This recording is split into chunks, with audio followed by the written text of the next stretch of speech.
All right, welcome to, I've lost count on our consortium meetings, but to the Future Ready Oregon Healthcare Industry Consortia quarterly meeting. We last met in January, which feels like forever ago, but it's great to see everyone here. And today, can you advance this slide? Before I hand it over to the executive team to do introductions in the room and share a little more about the day, I'll just share briefly our meeting objectives. Our meeting objectives today are to provide an update on the Workforce Ready Grant sector specific RFA. That'll be a very quick update, but as you remember last time, we finalized our recommendations and advanced our short-term objective as a consortia. So we will give you an update on that process. The second objective is to approve revisions to our charter.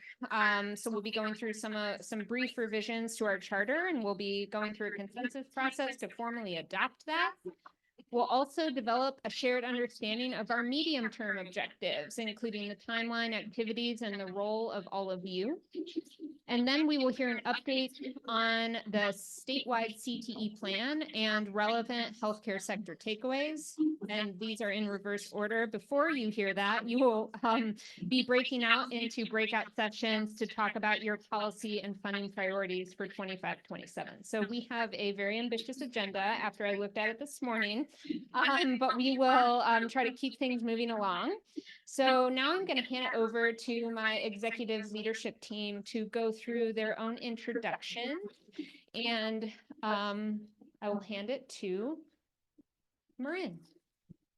Good morning, Marin.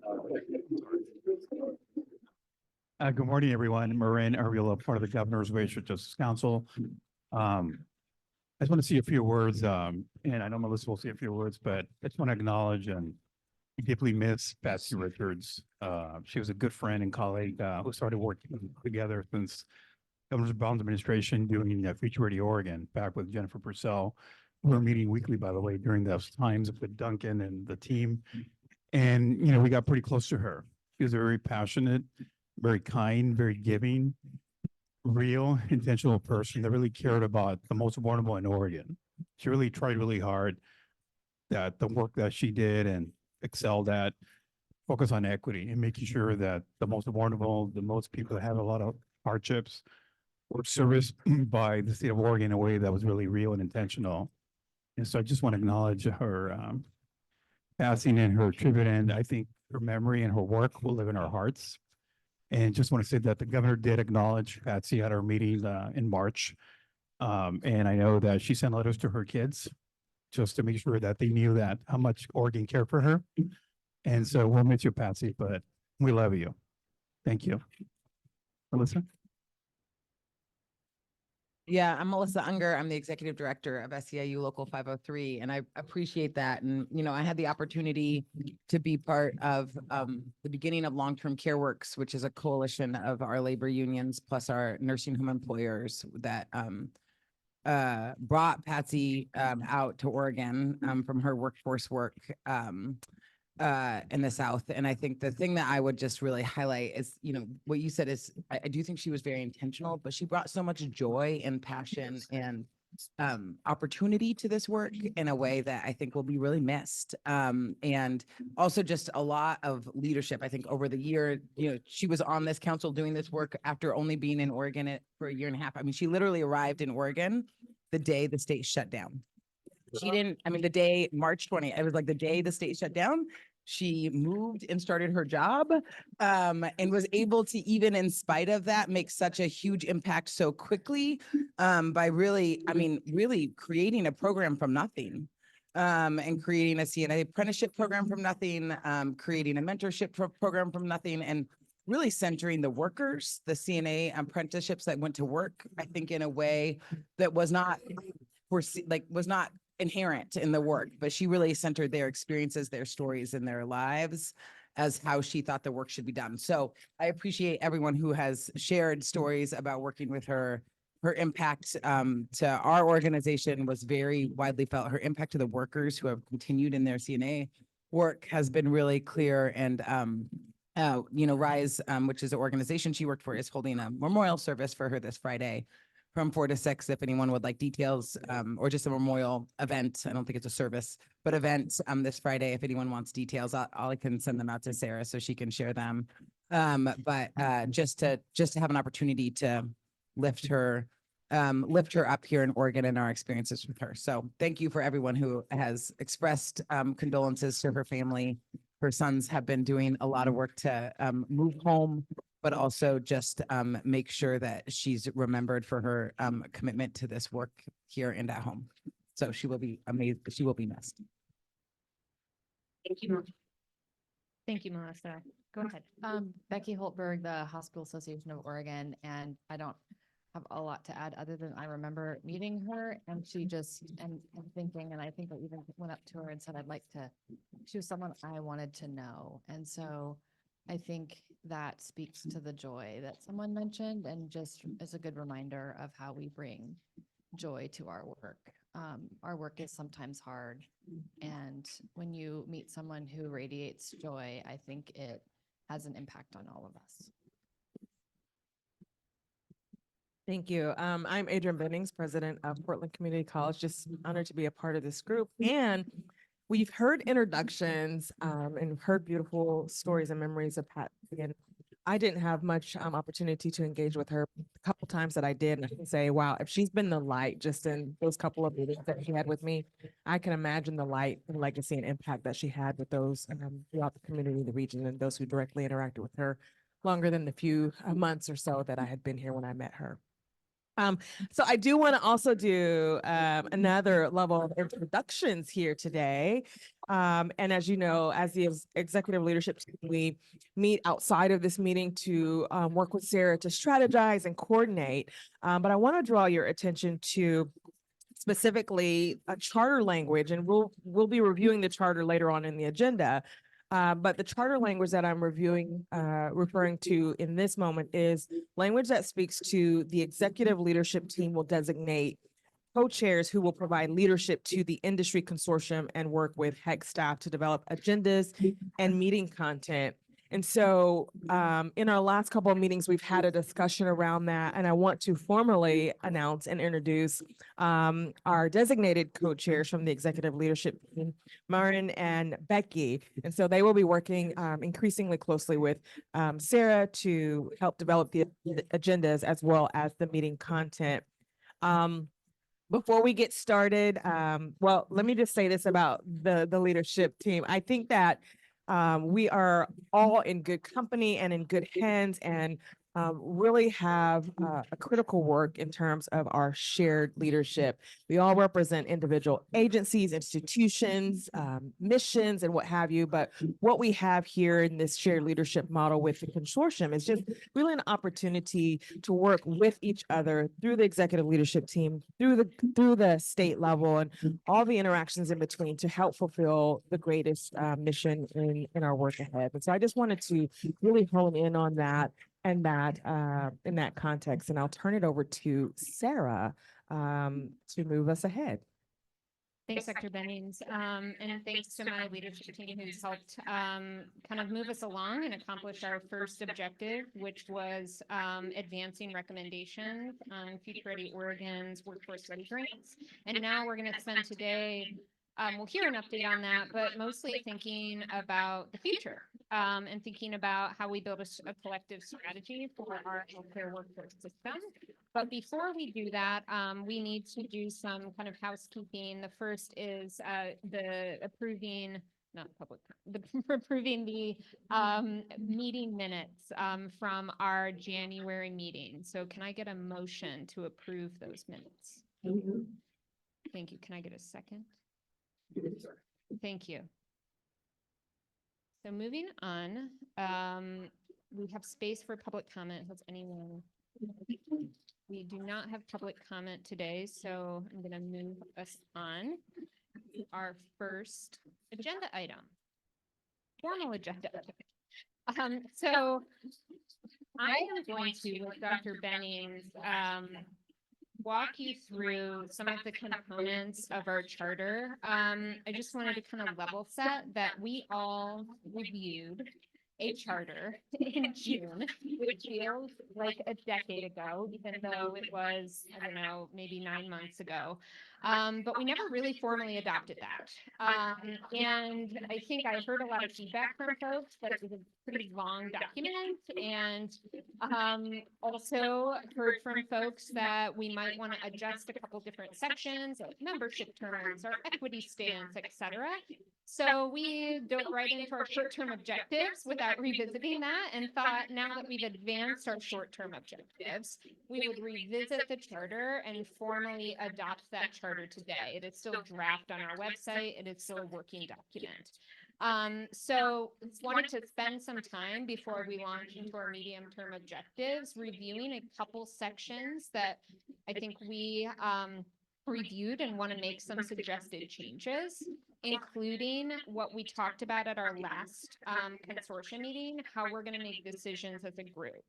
So I'm going to walk through these sections, and then Dr. Bennings and Turner are going to take us through our decision-making process and you have the opportunity to kind of raise your red, green, and I think the other color is yellow cards before we move into formally adopting it and advancing the charter. So I am going to walk us through some of the changes to the charter, and wanted to call attention to in your folder, there is the charter. And in red, there are track changes in which we're making suggested revisions, the document that we went through in June. Some of them I'm not going to go through with you because they're literally a staff turned over. I don't think we need to formally make a decision on that, but there are just a couple buckets in which we've changed significantly the language, and wanted you all to have a chance to review that and to provide feedback on it. So next slide. So in the four areas I'll walk through before we move into our consensus process is just the membership and the structure of how we do our work together and who is on this table. Our equity statement and group agreements. You all reviewed group agreements at some point. I can't remember if it was June or April of last year, but just formally adopting those group agreements and how we work in a space together. Those are also in your packet, in your folder. Yes. Just so you know, our copies are not in red, so it's the underlined. It's the underline. Thank you. I see My people attention. looking for a red Like, line what are you talking document, and there isn't a red line document. And the language will be on the slides too, so we can always go back, the important language. And then the timeline and deliverables, I've adjusted a couple of things in the timeline and deliverables of our work. And then what we talked about last time was decision-making and accountability, and the 2 points of feedback y'all provided on that. Next slide. So in the membership and structure section, which is underlined in your charter, thank you. So as you recall, we launched, I can't believe it was a year ago in April, and we launched 3 standing working groups. And the feedback I received at that time was, I don't know that these are the right working groups for us. Don't we need to develop a strategy first and then identify how we structure our work? And don't we have this short-term objective of advancing recommendations around funding? Shouldn't we be convening a funding working group? So we removed the language around the working groups and added language that we, as a consortium, and I specifically will work with the executive leadership team to identify and operate working groups intended to convene consortium members and additional experts and partners to advance our objectives.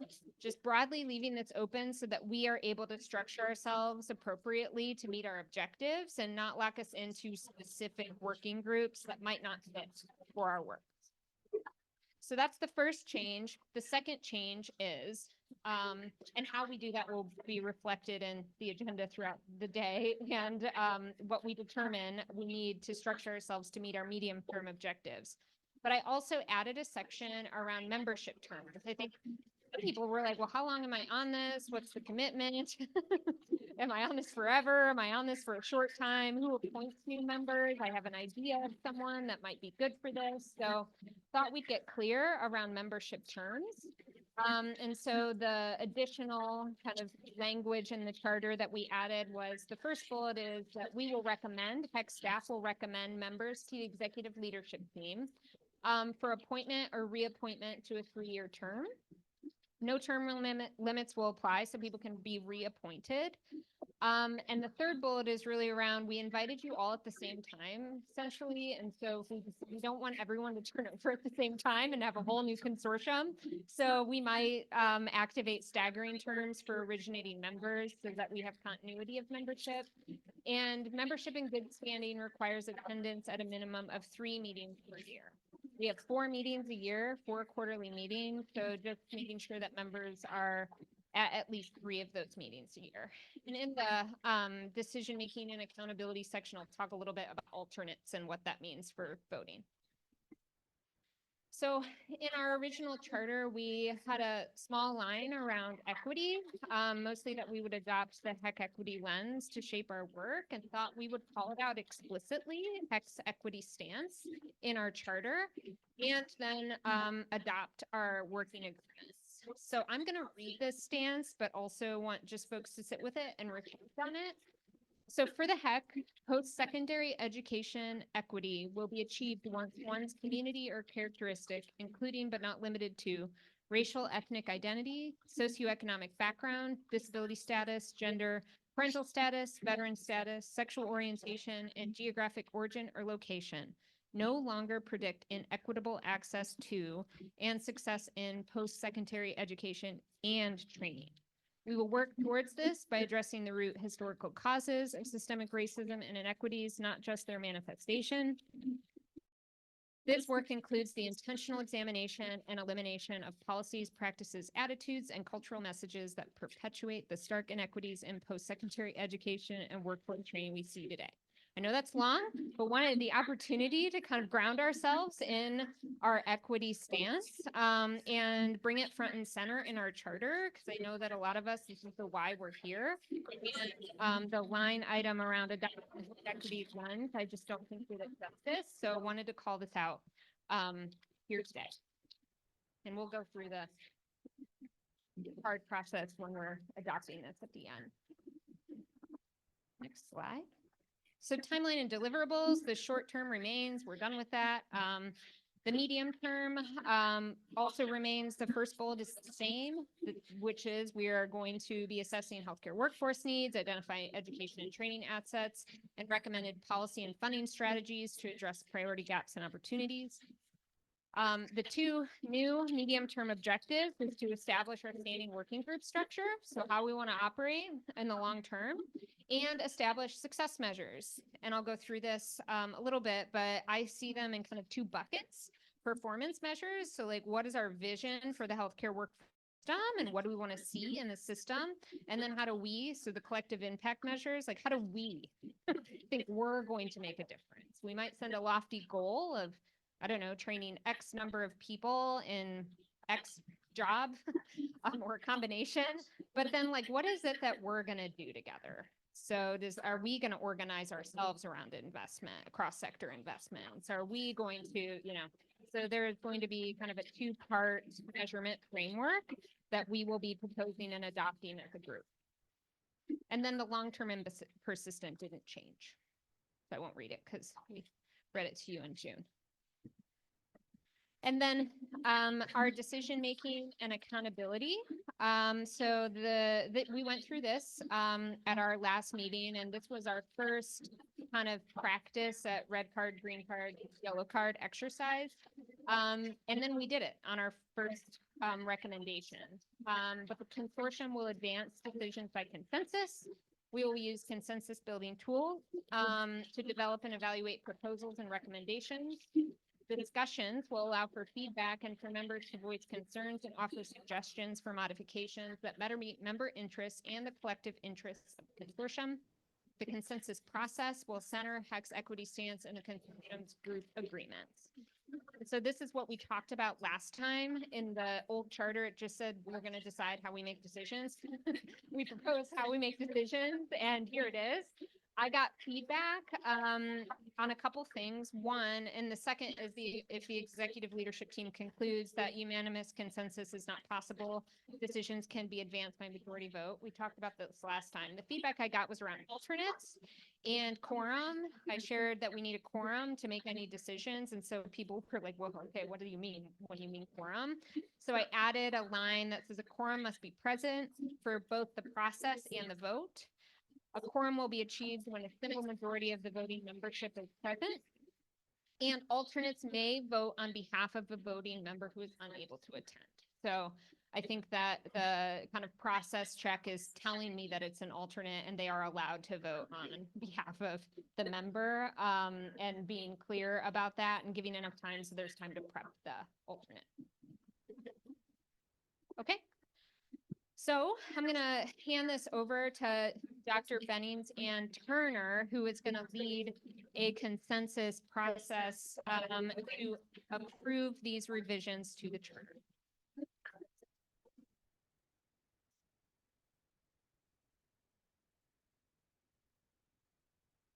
Hey, everybody. Get to play with cards again today. So there's a lot of stuff up there. So my suggestion, Dr. Bennings, take the overall temperature once, the whole package that we have, where we're at with that, and then if we have some yellow cards or some red cards, we'll see which section they're from, and maybe zoom in on each section that Sarah went through individually. So sounds good to everybody. All right. So with respect to the whole set of revisions that Sarah just outlined in there, set forth in the document that you have in your packets, where are we at? Show your red, yellow, or green card. All right, we've got a couple of yellows. Yeah, okay. For those who have the yellow cards up, which section of the, can you put up the slide that has the first section? Which section? I had a yellow. I had one. I just wanted to talk to the alternate. Talk through the alternates, okay. Kind of along that same boat on the membership terms. I guess my question is, mostly because I'm sitting in for Phil Bentley right now. As an alternate, does that count for participation for the 3 to 4 times a year? Okay, yeah, let's talk through, if you have an alternate question too, let's talk through the alternate question. And when does this technically kick in then? When does when we adopt it? Just wanted to double check. Then the alternate. So can you clarify the alternate question quickly? Oh, And use the microphone. Oh, yeah. Okay. I'm looking at this because I'm here representing Phil Bentley. So does this meeting, once this charter goes into place, if there is an alternate that has already been sent in advance and I'm now voting on behalf of somebody else, is that considered attendance at the meeting?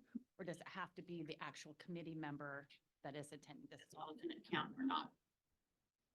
For that meeting minimum, the requirement. 'cause Yeah, I think Yeah. that the member should, if the member is invited, then they should be the person attending. But I think this is a point in time where, say, you've been attending in an alternate fashion, and if other people have been attending, that let's have that conversation about should you be the member if that person doesn't have time? So I think that we're really open to those conversations at this point in time, but I think moving forward, the member should be here 3 times, but we understand that an alternate might need to come one of those 4 times.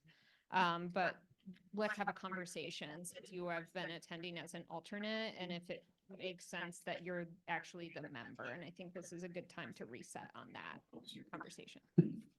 Does that answer your question? Yes and no. And I do think I don't know how many people alternates frequently decided as an alternate, but I do think it goes back to looking at bylaws and charter. If someone's serving a 3-year term, and it's in your charter that they're serving a 3-year term, and now you're going to say, okay, Nicolette, you've been at Bill the last 3 meetings. you really should be the member. How do you do that in your existing charter? You know, I think there's some charter language here, like Robert's rules kind of concept that you have to look at when you're considering alternates, especially if I'm reading this correctly, and maybe I'm not reading it correctly, but they have to attend a minimum of 3 meetings per year, so they can only miss 1 meeting. And if I mean, I could understand if they're not sending an alternate that's then gathering that information and getting it back to them. But I would argue that sometimes, depending on what positions people are in, this can be difficult, especially as you get into legislative sessions and stuff like that. Yeah, I think that we're in the membership terms that we went over at the beginning, we're really interested in executive level folks at organizations. We invited folks because they're experts. So we're really hoping that they can show up and see this table as something that they want to spend their time on.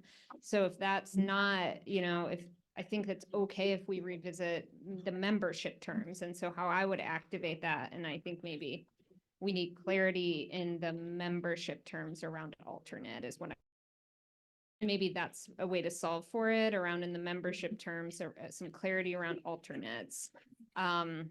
So that there's continuity between the membership and alternates and then the decision-making process. Right. Okay. So we'll provide clarity. And can I add to that? I think because this was designed with specific invitations for members, that clarity needs to be around, yes, the alternates, but those who were invited to participate and accepted the invitation, that to me would be the expectation that they could participate. So the clarity in the language that you're going to work on, I think should clarify not only the alternates, but also clarifying, as members, what that expectation is. Can I go? Because I raised the yellow one, but not because, so I raised the yellow one because and it's on the alternate piece too, right? But it's in a different section. And I wonder if in the decision-making and accountability section, we can also add some clarifying language, because that last bullet, and you mentioned it on the slide, but a quorum must be present for the consensus process and majority vote. And then here, there's a statement that talks about alternates. I can't see past, but I would say if we could modify by adding that language as well to that last bullet, because I didn't see it, but it makes sense that alternates may vote on behalf of a voting member who is unable to attend, just further clarifying that we can have alternates and they do have voting rights in the group. But that was my only feedback there, was just to further clarify in that section as well. I think that language is. Where is it at? Yeah. Okay, well, I must not have the most recent copy, and mine has red lines. Are y'all on page 4? Page 4. Okay, no, this must have got printed. My executive coordinator printed. It must have got printed when we first did it. Okay, well, there it is. Thank y'all. My copy does not have that on there though. Sorry. It's not there, so don't know where that one came from. There's Big. a lot of versions of the charter, Okay. Dr. Benning, so this could have been a heck call. Well, then I'll switch my card to green on the next one. All right, go ahead. Duncan, I think you had something on that. So this, I think The basic question we're already, it's getting to who, the original intent, I think, was to bring the leaders of these organizations to this table.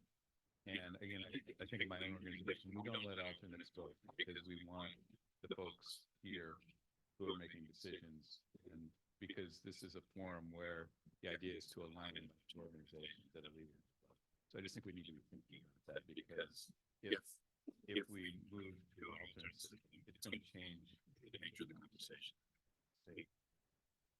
Yeah, and we sat with that and wrestled with that, and how we change that is mandating asking people to, who we asked to attend 3 meetings a year, but wiggle room if someone gets sick and we're making more. get that. But the expectation is that the member comes. But we wanted just in case. But I think what I'm hearing is clarifying, and alternates may vote on behalf, but it would be that one time. Okay. That they wouldn't be able to come. It wouldn't be the 4 times. It would be that one time. But we did want a little bit of wiggle room just in case, because we do need a quorum. Got Is that clear? Yeah, that clarifies. So are there actual edits that need to be made to this section to accomplish? Here I captured some clarification around an alternate and what that means to get at the alternates can't vote 4 times a year. Alternates get the 1 vote a year. And clarifying the connection between alternates and membership.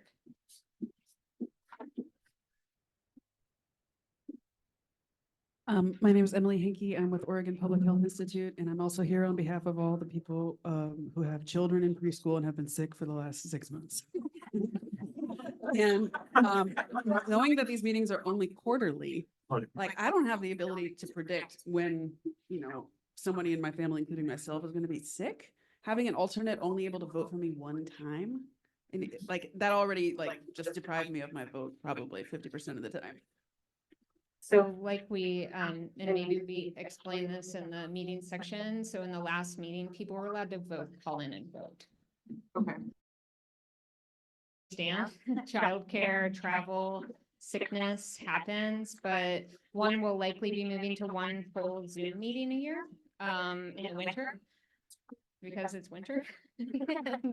And maybe 2 moving forward, 2 full Zooms and 2 in person, depending on how the Zooms with the people and the engagement goes. But that, we had 2 people call in last time to vote because they had extenuating circumstances like a sick kid, but wanted to be able to cast their vote during that section. Does that help? Is it in the charter? No, but we'll put it in the, that's what, we'll put it in the charter. Well, Thank you. I'd like to add too, because there will be so many nuances to this alternative thing that I think if we build in a statement that speaks to flexibility, what can be considered on a case by case basis rather than with understanding that there's hers might be that, but mine might be I had a last minute emergency, a building's on fire, one of my campuses, I can't come, that sort of thing. Why did I say that as an example? Maybe is this April Fool's today? No. So anyway, I think building that in terms of flexibility, considering that would go a long way. Yeah, and we were evaluating our accessibility of meetings and all of that. And so that's why as we're thinking about, we might have a meeting in Southern Oregon too, we might move our meetings around and do a Zoom, but want to make sure that we're accommodating and all of those things. I was getting a little worried with the 1 thing. Flexibility is good. Yes. Accommodate Coco. You're having the ability to call in. Will people be actually able to speak? Yeah. We have a webinar capabilities. Okay. Yeah. Other people have. Were there other yellow cards?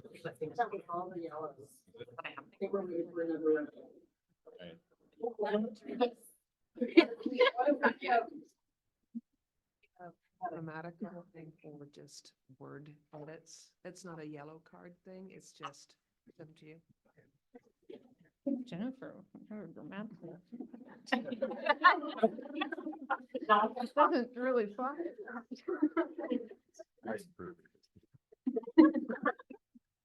All right, so any clarifications you want to make? As to what? So, right now, so now. Just as to what. Oh, so the things that I have captured is to, if, we're gonna do another round, is we need to really clarify the alternate, what that means in the membership section to tie it to the decision-making section. And being clear about flexibility language and accessibility language of our meetings, and they can call in and vote and allowing for flexibility. So those were kind of the 3 things I captured.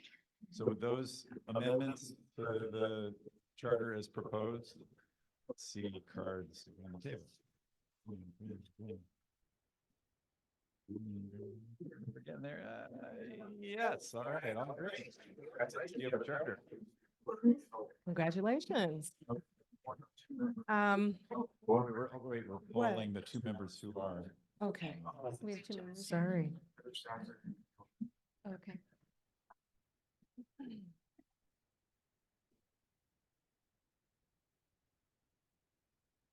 Any abstaining or objections? No response. Okay. And we have a quorum. Well, it looks like for this section on the action item to approve revisions to the charter and with your feedback, that Sarah and the team will work on getting those amendments. But as far as we are concerned with that action item, it is a go. And thank you all for helping to continue to practice consensus, but also demonstrate our shared leadership throughout phases of this process. So thank you and congratulations. So we're running a little ahead of schedule, which is great. I worried we were going to be running behind schedule. I want to get through our ambitious agenda. But I am going to, I'm hearing that I should walk in the middle because there's an echo back there, but I'm going to hand it over to Jennifer Purcell, who's going to give a quick update on where our Workforce Ready Grant RFA is. Thank you. First, just thank you all again for your commitment to this work and at your last meeting, advancing your priorities for the focus on the healthcare request for applications.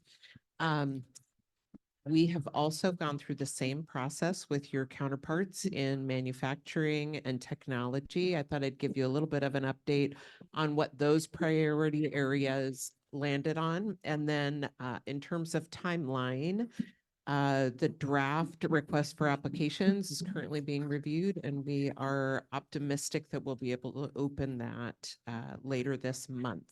Somebody keeps reminding me that this is April, so it will happen in the next several weeks, but we're hoping that we'll be able to open the request for applications in later this month.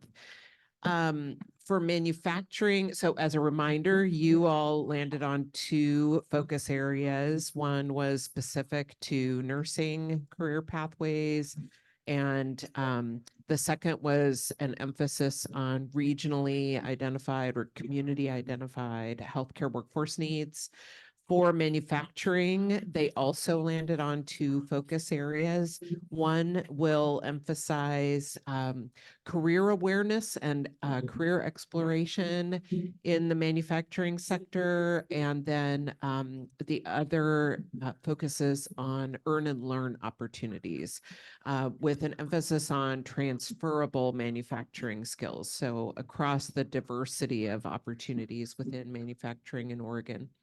And then in technology, also 2 focus areas. And those 2 areas, first is similarly career exploration, sort of building entry-level technology skills, and then with an emphasis on transferable technology skills. And then the second emphasis is on upskilling or reskilling incumbent workers with technology skills, not focused on a particular sector. So I think we've talked about that in this group, that for technology in particular, that industry consortium made the decision early on to think about technology skills across all occupations or all industry sectors, rather than focusing on pure tech employment. So they also will have the 2 focus areas, upskilling incumbent workers and then advancing opportunities for career exploration for those who might be new to tech. I think that's all I have for updates, but I'm happy to answer questions. Again, thank you all for your work on that. And we anticipate that all 3 sector-specific requests for application will open later this month. Are there any questions? Quick one, is there an allocation for each or is it? General, in terms of how the dollars will be split up? Great question. So you all made the determination that you wanted to have two separate buckets of funding. So allocated 9 million to each of your focus areas. In manufacturing and technology, they decided to do one bucket of funding, but really did advise the heck on being mindful to ensure that awards were across the diverse spectrum, including projects in both focus areas, but those were single buckets. Great question. I knew I wasn't going to get off that easy. Just one quick question, Jennifer. So in terms of the application, is the spirit of the application in terms of how can we be transformational in the work that we do? Because one of the things I love about Future Ready Oregon is that it's innovative, it's different. It's not your typical workforce development program that usually we have around the state.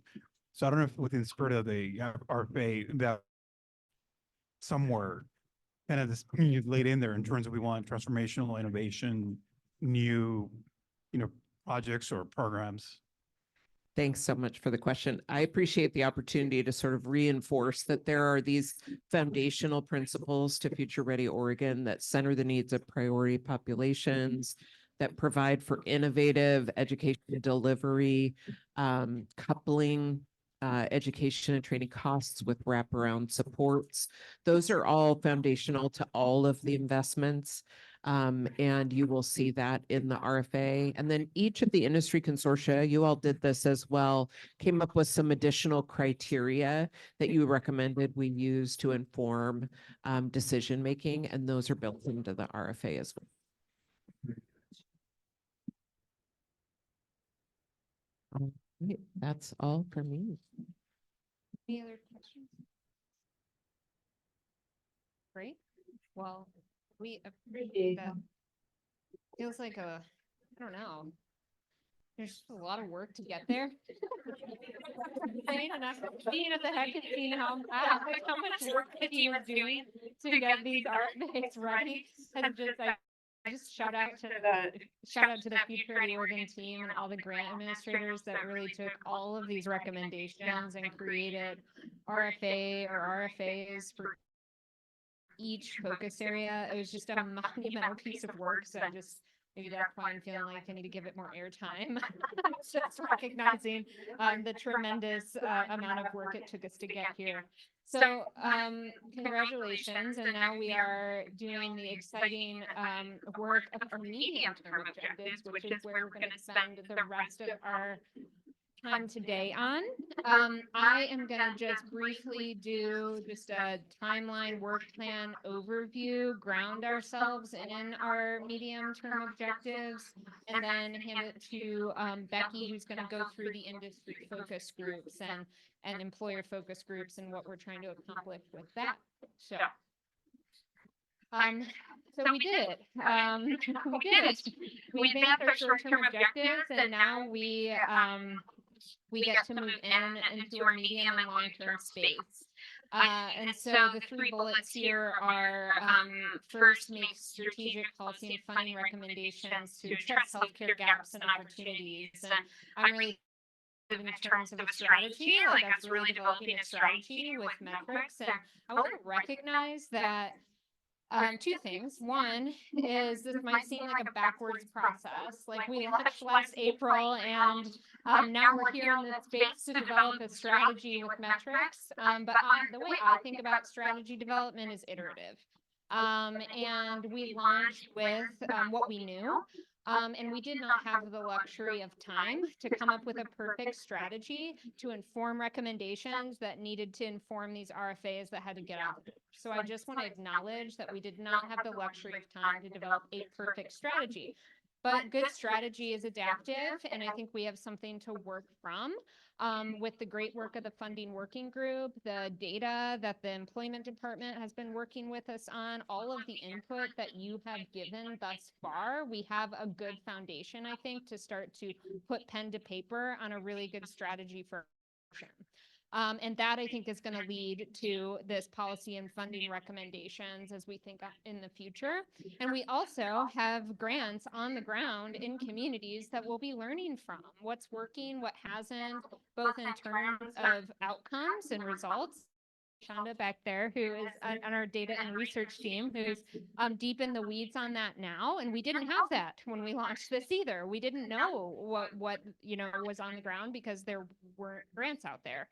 But we also have just been, really thinking about how we structure ourselves long term. And I think that we'll get there, and I'm excited that we're now at this space and time where we have a little more time and a little more runway to collect the information that we need to develop a good strategy.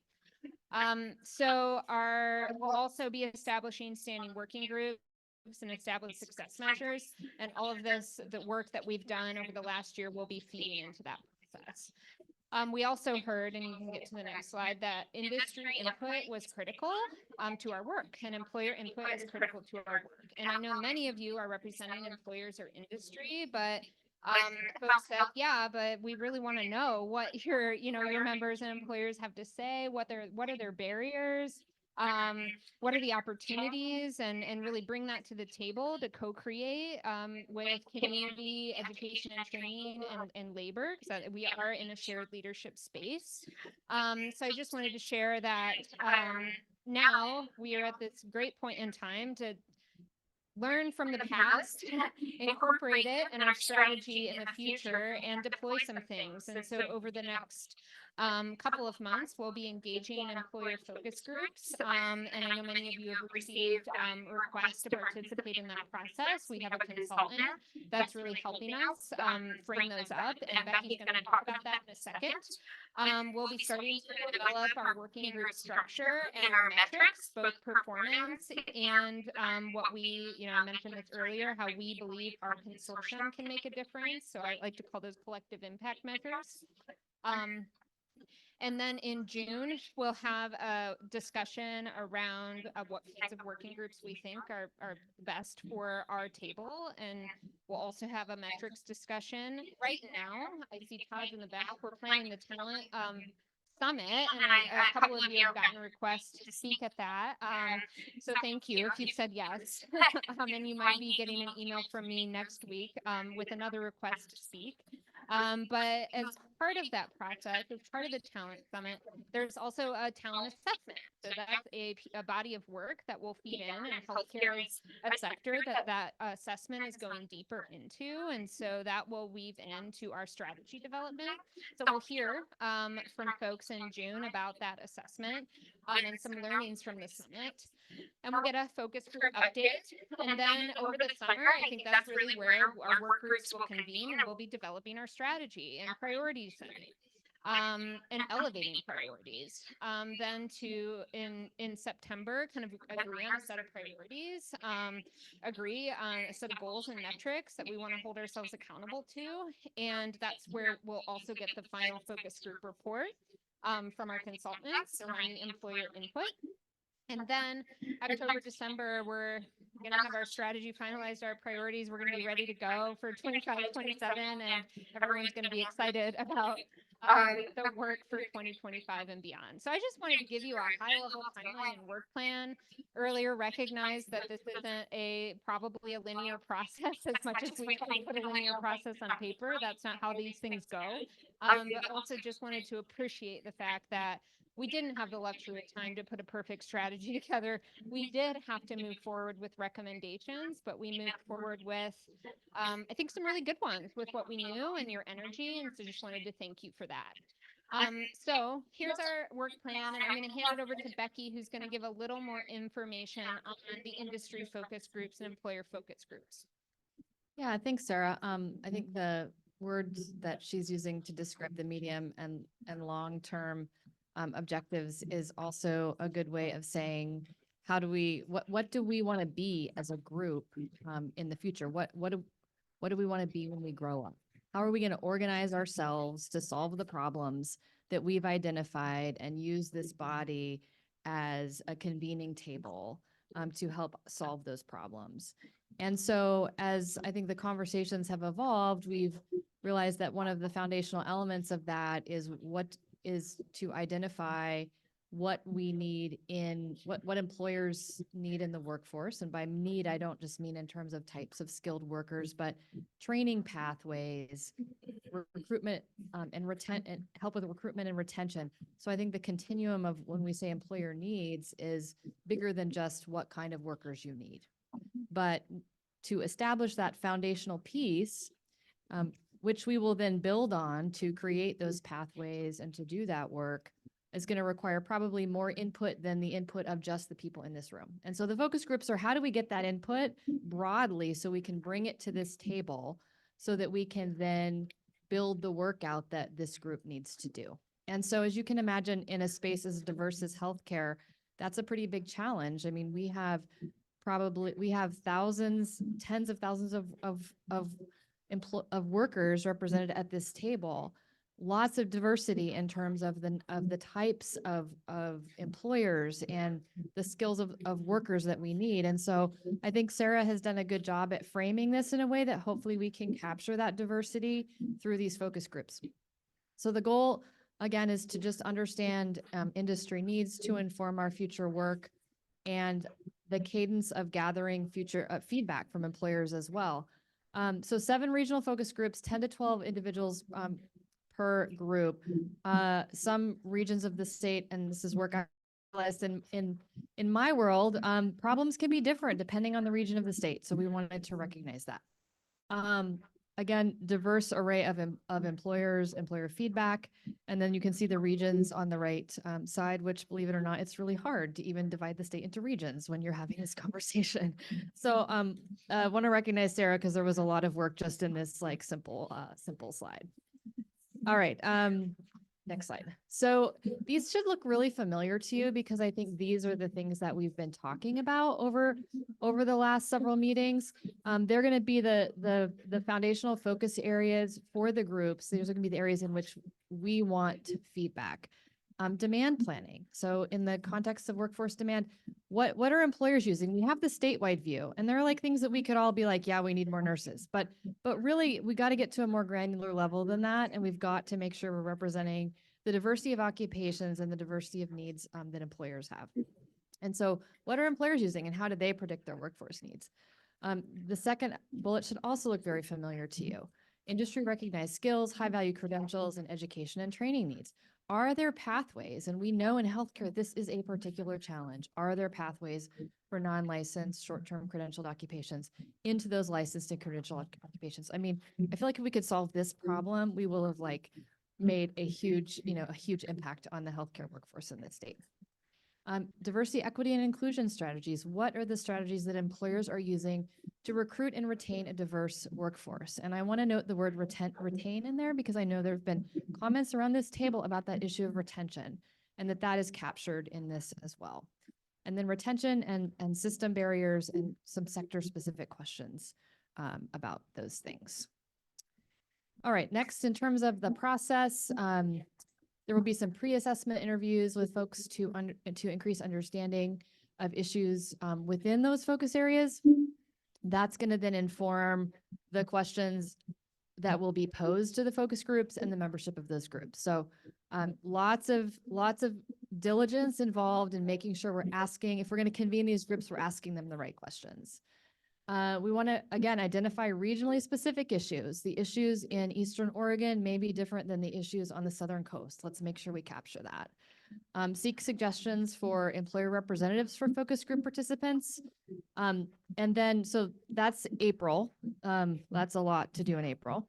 Then the focus groups will meet May through July with the final report happening as Sarah had outlined at the September quarterly meeting. And so as we, this will be an iterative process, and as the focus groups meet and we get information that will be fed into the planning effort that, as Sarah noted, we will hopefully undertake in earnest in the fall for 2025. So Sarah, I'm going to now pause and say, in your great planning work and the notes you gave me, what did I miss?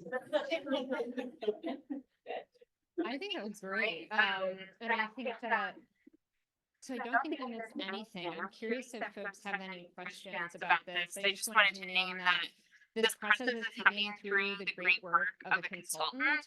We were able to, stated earlier, we had those 3 standing working groups that we recognized and you gave us good feedback on, weren't going to quite work for us. And so just wanted to acknowledge we responded to that, repurposed that resource to support what you all did say you needed, which is a better understanding of industry and employer engagement and needs. And so we have a great, so when you say a lot happened in April, I'm not stressed because we have resources and a consultant to help support this.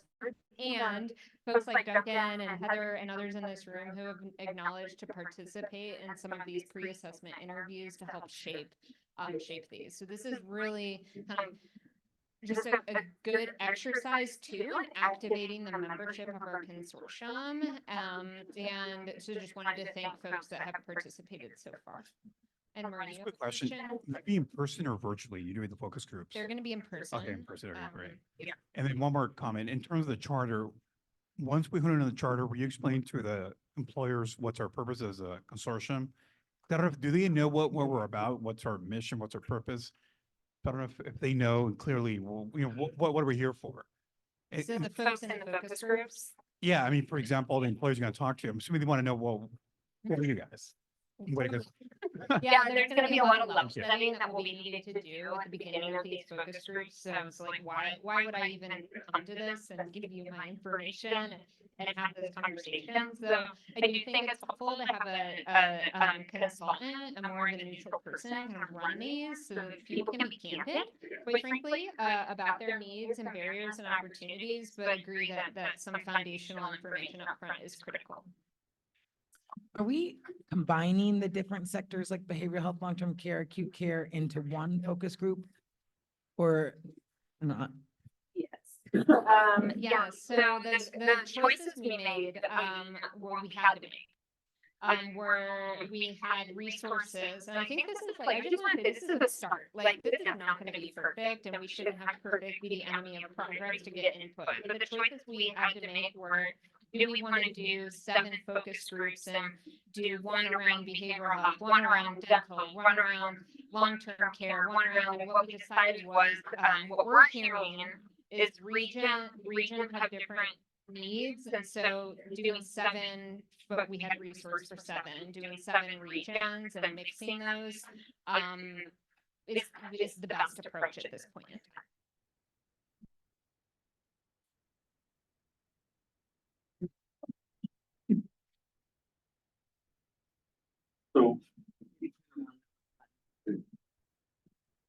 So on the slides, there's 6 regions listed and it said 7 regions. That's my first question. What's the 7th? My second question is, have the focus group participants already been decided completely? What if we have recommendations from participants from specific regions? I have to wait a second before I can talk into it.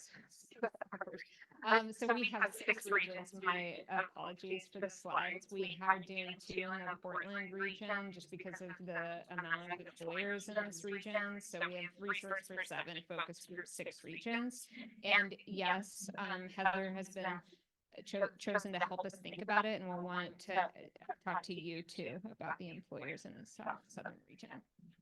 So there's lots of opportunities to engage. I guess that's my question. Is this we're thinking about recruiting particular employers from different regions to participate or to gather? Are they participating? Do you want us to gather information from them? I guess I have more operational kind of questions on how it's. We talked to the consultant about that. Okay. All right. I will hold that thought. Thank you. Okay. And I think this is again, iterative strategy development is iterative, and this is our first kind of step to gather this information. And I also think it'll help us uncover like what the feedback loops are going to be needed long term from employers into this group, because you know we can't have an 80-member consortium. We have up to 40 members, and many of you are engaged in your employer community. And so, this will help us start to kind of coalesce around what types of employer feedback is useful, what isn't. Appreciate the questions around the regions for sectors. We didn't want to leave any occupation out. And we couldn't go through the list of occupations. So chose regions and, we might learn something about our approach from there. Yep. Kathy Reynolds. Just an observation, because we did something very similar with our Columbia Willamette Workforce Collaborative. And as a large health system in the Portland metro area, I want to make sure or emphasize bringing smaller voices to the table so that we don't dominate. Because being a large inpatient, outpatient, it's just the same as being a local community-based healthcare organization. So I echo the question about sector versus region, but I actually think region does have its important nuances. I think if we're going to have a consolidated team across all of these different delivery mechanisms, we have to make sure the small voices are at the table too. And I think you're participating in a pre-assessment interview, so I encourage you to also share that perspective then. Sure. Yeah. So Brian Beringer, OMA, where will we be plugging in as this is coming together? I think that's my question. because I agree that it's going to be, we kind of work our way through it. Curious about how we plug in. I will connect, so there will be opportunities along the way to plug in, and I will send more information as we move along in the process. Perfect.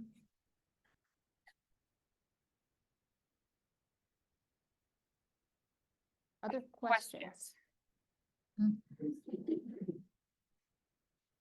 I think going back to what Kathy said too, like, I do think it's going to be hard. And I wonder if there's gonna be two in the Portland metro area that you actually do try to like do a little big employer, small employer. I mean, hospital systems are just so much bigger than a behavioral health or community-based care facility. Like, and the management systems are 100% different. And like, a hospital system is going to have a workforce department, a behavioral health is going to, so I just like really worry that like how you get people to be able to dig in and then build off of each other. And my experience with focus groups, which are different, but like you get people to build off of each other and build off experiences. And if you're trying to hit all of these things in 10 to 12 people, like I can't imagine OHSU being in the same room as a behavioral health facility in Portland. Like that feels like you got one of the biggest employers in the state. And then so I just really hope that there's like real thought behind how you make these productive, because otherwise I think you're going to get one person's individual perspective in a focus group and not a focus group that actually jointly shares experiences and builds off of each other. So I just want to share that I do think that is uniquely difficult and likely not what a real focus group is like, where you have people who have shared experiences. In my history in a focus group. Thank you, Dr. Bennings. I appreciate that, Melissa. And I think that's why we're doing such a thoughtful process up front in the pre-assessment interviews to uncover a lot of that complexity and to evolve our approach based on that. We just know we have a certain finite resource for a number.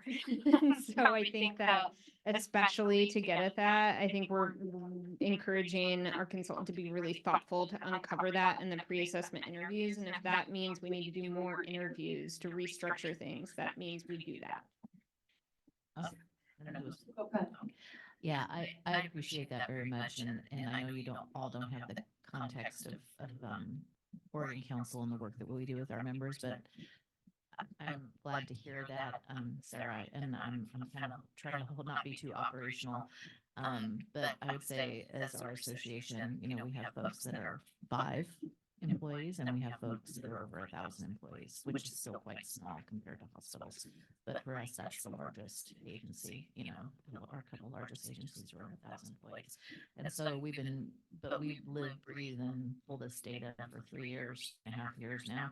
So I can say from the behavioral health side, even though thank you for caring about our cottage industry, we're small but mighty. But I think we do have pretty consistent and good quality data and been working with folks. So I really appreciate the support. But just to say too, on the pro side, we've been doing a lot of work around that. And so I can say from behavioral health sector, we feel pretty comfortable with the model. So just so folks know, so we're level setting. Yeah. I appreciate that, Heather, and I just want to name, I'm not an expert in organizing employers. So this is also the point of our consortium, is to harness experts like Heather and Robin and others that have been deep in the weeds with employers. And so this is also going to help us think about our long-term structure and how we want to get that input and how all of that feeds into our process. I think the other thing I kind of want to bring up, and it goes somewhat along the lines of what some of the group is talking about, is if these focus groups, and I know it's a budget thing, are only 10 to 12 individuals, and you're now trying to do direct care and long-term care and behavioral health and large providers and small providers, I'm making some assumptions, but that doesn't leave a lot of representation for 10 to 12 individuals in a focus group. And so I see that the participants are going to include, but is there a very clear position that yes, you need at least one person from a hospital, one person from long-term care, one person from behavioral health, one person from a large, one from a small? That gets very difficult to do, but I think very easily you could unintentionally leave out a large perspective, which I think is, I know we're doing the pre-assessments, but why I think it's even more important that those pre-assessments are done with individuals that represent all of these different groups to ensure that they can help recruit to these focus groups as well. Yes. Yes and yes. Becky. Yeah, I just want to, I guess, elevate us a little bit to be like, we're really fortunate we have a resource to do this. It is not going to be perfect. We are too diverse in industry. There will be a perspective left out. There's just no way to get this to be perfect under the timeline and with the resource that we have. And so I think everyone's feedback in terms of the process is really helpful. And I think that's really important. But we could have the perfect, mix of people or industry. I mean, we could fill this entire, all of these focus groups and still not hit every single, I think, perspective in the state. And so, we could have a perfect focus group of every single type of industry represented, but then we could have one hospital and they're 75% of the workforce. So we're going to just run into these conundrums all the time. And I think we're going to also have to just operate with some grace and also trust the consultant that they know what they're doing and are going to help us to try to sort through this in the best way that they can. I appreciate that, Becky, and I appreciate that. I'm hopeful that this uncovers potentially voices that are missing and that we can really think critically about at this table. So that's part of the process too. Quick question. Will the consultant also give you recommendations in terms of the findings? Is there a certain? Yes. Okay. Yeah, and we will be hearing that we'll have some of the information over the summer to feed into our working groups and our strategy development, and the final report will be in September at our consortium meeting. Thank you. Jennifer. Thank you. I thought it might be helpful to just add some context around the purpose of focus groups. They're really not intended to be a representative sample. It's not quantitative research that's going to provide you data related to the workforce needs of employers of all kinds across the entire state. The intention of focus groups is really to provide us the opportunity to hear qualitatively from employers across the state, diverse perspectives about workforce needs. And as Sarah mentioned, it's a beginning, it's not an end.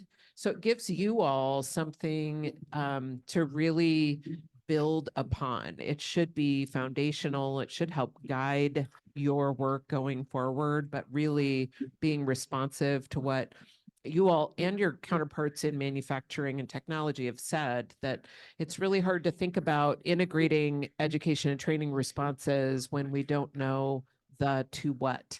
And so focus groups give us a point to start with and give us the opportunity to hear from folks across the state what their experiences are.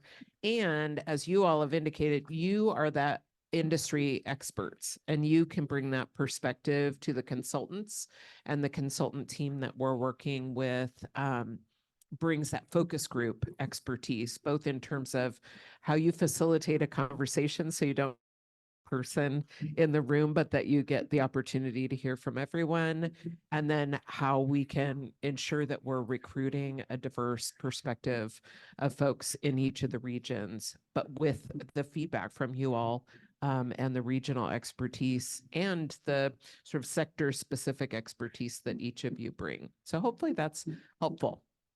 Thank you, Jennifer. Other thoughts and questions about this? Or medium-term objectives? Nope.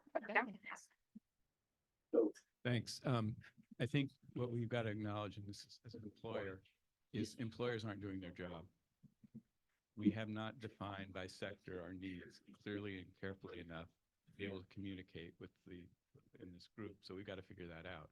This focus group will not solve that problem, but it'll be a start, as Becky said. Yep. But whether it's manufacturing, technology, semiconductor, you name it, I've been saying to my members is, unless you guys get organized by sector, find your needs, how do you expect the systems to respond? So glad you're doing that, but in general, that does not happen, and that is a huge problem that we all need to acknowledge. And Jennifer and I talk about this a lot, but I mean, until we do that as employers, we're gonna have a problem in the state. And so that's, in my mind, part of the vision of what we need to create here. So I'm really excited. Let's start. Thank you. And it came out of crisis, so we're not special. Crisis. We're very human. Well, we'll be in touch with more kind of information as this process unfolds, but I want to send everyone, maybe this is, I'm being selfish, is I didn't get to eat lunch and stuff.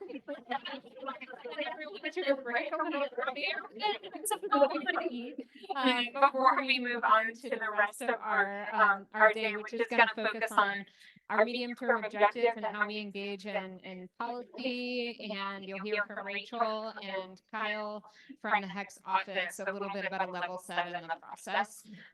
So come back at 1:45. Maybe come back at 1:35 because you're probably not come back. We're going to do a little bit before we head into breakout groups, and I will tee up the breakout groups after these presentations, but know that everyone is coming to this table, and in different tables and spaces I've convened with different understanding and around the process. And so wanted to spend some time on just a very high level overview of that. So Kyle, who so graciously drove down from Portland to be in person with us today, is the HECS Director of Legislative and Policy Affairs, is just going to do a very high level overview. I know many folks will already know this information, but want to make sure that everyone at this table is comfortable with that information and feels comfortable to engage. So Kyle is going to do that, and then Rachel is going to share a little more perspective from the governor's office about how this table will engage. So with that, Kyle, and you have to speak in this microphone or no one will hear you online. Thank you. Good afternoon, everyone. Kyle Thomas, Director of Legislative and Policy Affairs for the HEC. If you come to this table with the word association or council in your job title or your organization, you probably know all of this information. So I apologize, the next few minutes will be a little bit rudimentary for you, but if you could just sort of blindly smile at me, we'll get through these. Next slide, please. So before I jump into sort of a really high level overview of 2025 and sort of the generalized process state agencies use for budget and policy development, just a quick note, those colors are very different than the colors on my screen. A quick note on what the legislature did in 2024 in terms of health investment. I am not a health policy person. I don't track the entirety of what the legislature is doing in the field of health policy. I track what the legislature is doing relative to HEC. And the one investment that they made in 2024 that passes through HEC is a $4 million investment in public universities to support education and training in the behavioral health workforce. These 5 boxes that you see on the screen right now are the categories of permissible expenses that the public universities can spend those resources on. You see the red box down there in the bottom right corner, that catch-all.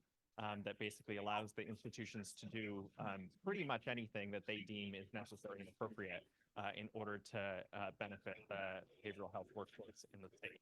Next slide, please. I can. This is how that $4 million investment breaks out. You see Eastern Oregon University, Southern Oregon, Oregon Tech, Western Oregon University, each getting 2/3 of $1 million, with Portland State University getting double that at $1.3 million. This money is passed through. So the legislature has written in the statute the amount of money the institutions each get, the permissible purposes, and there is no policy-making role at the statewide level other than what is written in the statute. So we will write a very basic grant agreement, push that money out the door as fast as possible. Institutions will have until the end of the biennium to spend that money, and the biennium ends on June 30th, 2025. And there will be some rudimentary reporting. So we'll give them the money, they'll do what they do. We probably won't know until after the close of the biennium exactly how that money was spent and the benefit that the institutions claim to have achieved. Next slide. So I'm going to turn now to just some definitions and level setting for folks that don't have any exposure to the state budget and policy making process. And I'm going to take these kind of just slightly out of order, and I may not cover all of them. I apologize, the font is a little small on the screen. First, some budget terms. Agency recommended budget and governor's recommended budget. So the agency recommended budget is what the agency of Administrative Services, the Chief Financial Office, and the Governor's Office, all of the agency's requests for new money, ongoing resources, permission to spend, non-state resources that the agency receives, such as federal funds, all of those requests come up through the agency's recommended budget. The governor then takes all of those agency recommended budgets, works with her team, the staff of the Department of Administrative Services and Chief Financial Office, and turns that ultimately into the governor's recommended budget. And it's that document that gets presented to the legislature just in advance of the legislative session and sort of serves as the starting point for the budget negotiations that are really the focus of every odd year legislative session. Why do I say odd year legislative session? That's because the state runs on a biennial budget process. So the budget that's adopted in the odd year legislative session is the budget that carries over from July 1 of that odd year through June 30th of the following odd year. The short session or the even numbered session typically sees only budget amendments, dealing with emergencies, dealing with additions to certain priorities that the legislature or the governor has, but largely the budget remains pretty well untouched in a short session. Let's see. Turning to the policy side, the bottom 3 definitions you see here that I'll use a little later in this presentation. Legislative concept, that is a proposal generated, well, in this particular case, generated by agencies for a bill to be drafted and submitted to the legislature for introduction. Legislative counsel, that's the legislature's attorney of record. They're the folks that do the drafting of legislation, provide legal guidance to the legislature. And sorry, the last one is not policy, it's budget. Policy option package. This is a proposal to spend new resources. So the state, when it starts doing its budgeting process, generates a figure called the current service level. That level is the amount of in the most basic possible terms, is the amount of dollars that is required for the state to do in the next budget year, everything that it is statutorily obligated to do today. So if the legislature made no policy changes or no budgetary changes, the CSL figure says how much everything that the state already is doing will cost for the next biennium. So a policy option package, in its simplest terms, is basically an amendment to that figure. So when agencies get together, consider what their recommendations are, their recommendations are written, their budget recommendations are written in the form of a policy option package, in a form of a proposed addition or subtraction to the state's current service. Next slide, please.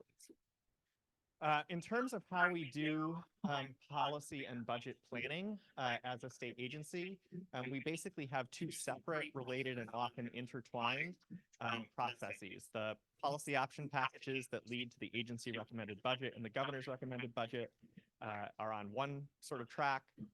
Legislative concepts are on another track. Proposals, ideas can be both at the same time. They can be one that morphs into the other. Or ultimately, at the end of the day, after and attempting to figure out solutions, they could be neither and completely drop off the planning process for the governor's recommended budget. Next slide, please. So this budget and policy planning generally occurs in 4 phases.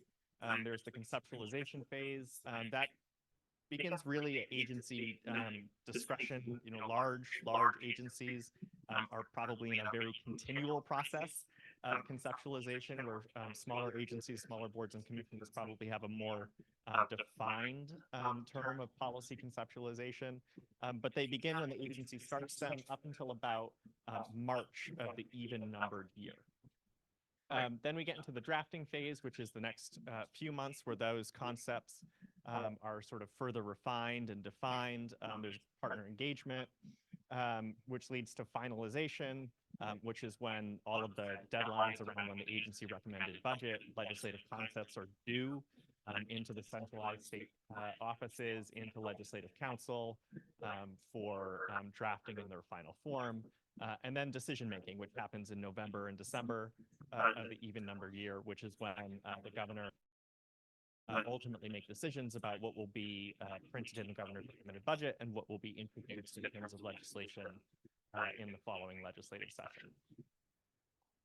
Next slide. So just to provide a little bit more detail on each phase. The conceptualization phase. So as I mentioned, agencies are sort of free to generally start this as soon as they wish to. Here at the Higher Coordinating Commission, we start this process towards the end of the odd numbered year. So about November, December of the odd number year, we begin the process of collecting proposals for policy option packages and legislative concepts. At the beginning of our process, for example, each agency may do this a little bit differently, but we just ask our staff to write up what the proposed problem is that they're attempting to solve, an analysis of that problem, some background on that problem, what solutions have been tried in the past, whether statutory or non-statutory, and sort of we ask the staff to give either a series of options for what potential solutions might be, or to indicate that they haven't done that sort of work yet. If it's a policy option package, a budget package, or a legislative concept, it doesn't matter. Everything sort of comes into our brainstorming and thinking in the same way. Also during this phase, budget instructions are released by the Department of Administrative Services, so that guides how agencies are ultimately obligated according to the resources that are projected to be available, according to the priorities and restrictions that the governor wishes to set, guides how agencies are going to put together their recommended budgets. Not only do agencies put together their sort of wish list, constrained by whatever constraints are provided by the governor's office and DAS, But often agencies are asked to propose alternative scenarios, typically scenarios where they're flat funded or where there's a certain percentage cut, depending on what the estimated resources available to state government in the following biennium may be. And this is also the beginning of the period of partner engagement. Every governor's office does this a little bit differently. And ultimately, because the legislative concept and the recommended budget that the agency produces is a recommendation to the governor, we follow that process pretty closely. Next slide. Once we get through that and have had some kind of basic pre-planning conversations with agency policy advisors to the governor's office, with the chief's financial office, we get into a period of refinement. So both for policy option packages and legislative concepts, that period of partner engagement will continue, but they ultimately end up going on a couple of different tracks at this point. It's during this drafting phase for budget development that the CSL budget is determined, and that is the those amounts that are in the CSL budget ultimately set what the value of the policy option packages are. This is also the period where the first round of submissions are due for the governor's office and the chief financial aid, or chief, I keep saying financial aid because I work in higher ed, so it just rolls off the tongue. First round submissions are due for consideration at the governor's office and chief financial office. And this is also the period where we tend to examine the issue of scalability. For example, the position of the HAC and the commission is that the state financial aid system could really benefit from around $800 million. Do you think we're going to get $800 million in any biennium? No, we don't. So while we would love to put a budget that increases financial aid by $800 million, that is a significant increase relative to the size of the state budget. And so we look what we can do realistically relative to the constraints that we have. This is also a phase where we're presenting kind of options. You know, if you can give us $20 million, if you give us $20 million, we will do X. If you give us $30 million, we'll do X. All of that information so that the governor's office, CFO, can provide the agency with better direction about ultimately how those proposals align with their priorities and what resources will be available. For legislative concepts, this is the period of time where we're submitting finalized concepts where we have them and placeholders where we don't. Obviously, we want to have as many finalized concepts as possible as we're heading into the summer, but often we don't. And sometimes that's due to statutory direction. For example, HEC right now is going to convene a work group to study how developmental education for students who are not college ready works. Those recommendations are not going to be available until December. They may have legislative impact. So we're probably going to propose a legislative concept, but it's entirely a placeholder. It says this is what the problem is. We're working on it. We'll get back to you about ultimately what the solution might be. Once concepts are finalized, they're turned over to the Legislative Council within the legislature for drafting, and we'll get one crack at amending them, and otherwise those are locked down until they're introduced. Next slide. Proceeding further through the even year calendar, when we get into sort of late summer and into fall, that's when the costing for all budget items is finalized, all the budget and pop narratives are fully written, and the agency recommended budget is submitted by September 1st. After this period, it's entirely up to the chief financial office and the governor's office how they want to process all of that material, what follow-up conversations they wish to have, and then they have a period of really only about two and a half months before the budget, governor's recommended budget has to go to the printer for introduction. For the legislative concepts, this is the period where we're either building out those placeholders or getting rid of them, where legislative council is sort of furiously drafting all of them before an October deadline that they have. And it's really the period where, for the legislative concepts we feel good about, we worked with the governor's office, we're pretty comfortable they're going to be introduced, where we're really strategizing over how to get the legislature to pass them. Next slide. And then there's this decision-making phase. So in November, December, as I alluded to, that's when the governor's office is making final decisions, when the governor's recommended budget is being printed, and when bills are being filed for introduction in the legislative session. And then who knows? Then the legislature comes in, and no good planning survives first contact with the enemy. All the legislators have their own individual priorities. I think rather sort of interestingly and remarkably, the legislature and the governor have been quite on the same page about what priorities they have for the legislative session, right? Behavioral health, behavioral education, fighting homelessness has been really largely jointly agreed upon issues that have guided how the last couple of legislative sessions have gone. That is not always the case. Oftentimes, the governor's recommended budget is in stark contrast with what the legislature has as individual priorities, or as joint priorities, or as individual legislators have as their priorities. So, you can sit through any number of presentations about how to engage with the legislature. I'm not going to cover that today, but that is a long and convoluted and democratically method process. And that's all I really have. So if there are any questions on general process, I'm happy to answer them. Otherwise, I think Rachel is going to talk more specifically about sort of process and priority as it relates to Governor Kotek and the 25.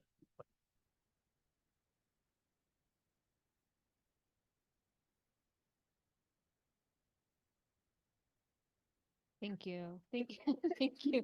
Brian wants to clap. You can, that's okay. Yes, thank you. Thank you, Kyle. And just, I know I have been in many spaces or invited to many spaces where that level set has not been done. And we're talking about a CSL and we're talking about a POP, and there are folks that I have no idea what they're talking about. And so I think it's really important that we do that level set so that folks do have a general understanding of the process. Because not everyone went to public policy school and not everyone works for a state agency. So just appreciated holding space for that. And these slides are also going to be posted online if you want to go back and look at the different definitions and alphabet soup that is our process. So Rachel, I'm going to hand it over to you. Thanks, Sarah. Hi, everyone. Rachel Perkins Henry, she, her, hers. I'm with Governor Kotek. I serve as a Health and Human Services Advisor. I want to also acknowledge and welcome, for those of you who had the chance to meet them during the break, but many have not. April Roman just joined our team a few weeks ago here with Governor Kotek. I invited her to be here with us today because April is starting to work on as part of the behavioral health initiative work, but specifically looking at some of the workforce areas as well. So I want to make sure that as the governor looks at behavioral health workforce, that we make these connections to the work that is happening here at the Healthcare Industry Consortia. Kyle, really nice job. Nicely done to kind of level set the process. So what I'm going to interject, like when, so my seat and work is with the agencies who are working right now with governor's guidance on developing their policies and their budgets. The governor and the chief financial office have given agencies direction, and I just want to note, just for level setting for everyone, we're not going into a year where there's a lot of money. And so what that means is that the governor is asking agencies to really look at, for many times, that CSL, that word, what's your current service level? What's the budget you need to keep agency operations going? And that's her standard that she's setting for most agencies. And then she's asked all agencies to continue to look at operational efficiencies and how do we continue to find savings? How do we look at where we can be more efficient so we have free up money to continue to do good work? And she's continued to articulate her priorities in housing, behavioral health, and education. So we have asked agencies right now by the end of April to really put together some of their initial recommendations for the agency POPs, if you will. this time around, this governor has said, you know, we want to have more of a unified executive branch process. So instead of having a formal back and forth where the agency puts together their ops and then they go to DAS CFO and the advisors and we have like a yes, no. Our advisors are working actively with agencies now.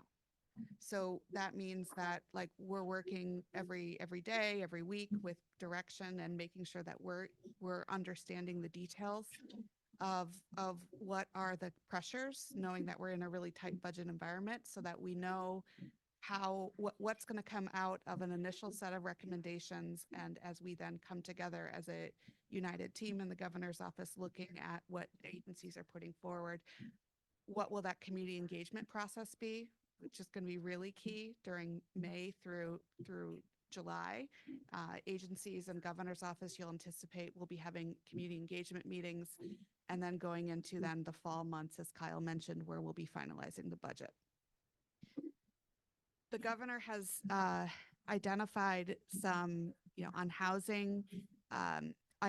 We should anticipate that she's going to be teeing up some additional. How do we maintain current priorities with previous investments that we have made? How do we ensure that we're thinking about it in terms of sustainability? What was one time? What needs to be maintained? What was okay to be an initial funding level investment? I know on behavioral health, they're starting to target some different ways to look at behavioral health investments, and you'll continue to see that on education. We also anticipate the governor's given direction on emergency planning as well. So that's another frame where when we look at the 24 short session, you know, there's a few things like water for wildfires that didn't get funded, that things like that in terms of basic emergency planning efforts that we're going to need to be targeting. So I say that because I know we're always looking to identify where and how do we use the process to identify how do we get funding, right, at the state level.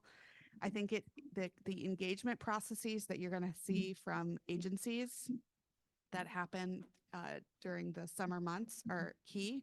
That's where we know that partners, many of you, community will be looking at what the initial budgets are and will say, no thanks, we think that's not enough and we want to push for more, right? That's the process. That's how this works. And I think that this committee is likely teed up to identify where you might want to push for more. Now, in that vein, what I do want to just acknowledge when we think about healthcare workforce and where we have prioritized investments with this committee and the work that we have ahead. This work started with the Racial Justice Council, you know, thinking investments. We've said you're seeding money, right? You're putting money and infusing this to try out innovations. And the idea of how do we know that the investments that we're making through the industry consortia are working? How do you measure that with some of the that's coming forward so that we can say, what was an investment that worked? And are there any recommended investments that we think are scalable or sustainable that you'd want to invest in for the future? So I do think that you know, grounding any recommendations in evidence in any sort of evaluations that have been done to know what is helpful, that is important. I just want to also acknowledge, you know, we're here at the Healthcare Industry Consortium, and the governor does have a very firm perspective that, you know, we all have to have private-public partnerships. Workforce, right? This is not helping to work on workforce is not just coming to state government and asking for state dollars, that there's a role and there's a role for state dollars, there's a role for federal dollars. And how do we make sure that we are all coming together and understanding with how we are financing our systems, that we understand what's the employer perspective as well and the industry perspective. So I do think understanding trade-offs or understanding where there would be partnerships or if there's shared funding models where some states have state investments that are also paired with industry investments. creative solutions where you're trying to bring partners together, where you're not pitting partners against one another, but helping to grow together is definitely the frame that when I think of state investments, when I think of the underlying component of this type of consortia, how do we have some data? How do we know it works? How do we drive equity? And how do we come together and not overall to lift all boats? So I would just note that that's some of the frames that I would offer when we think about the future.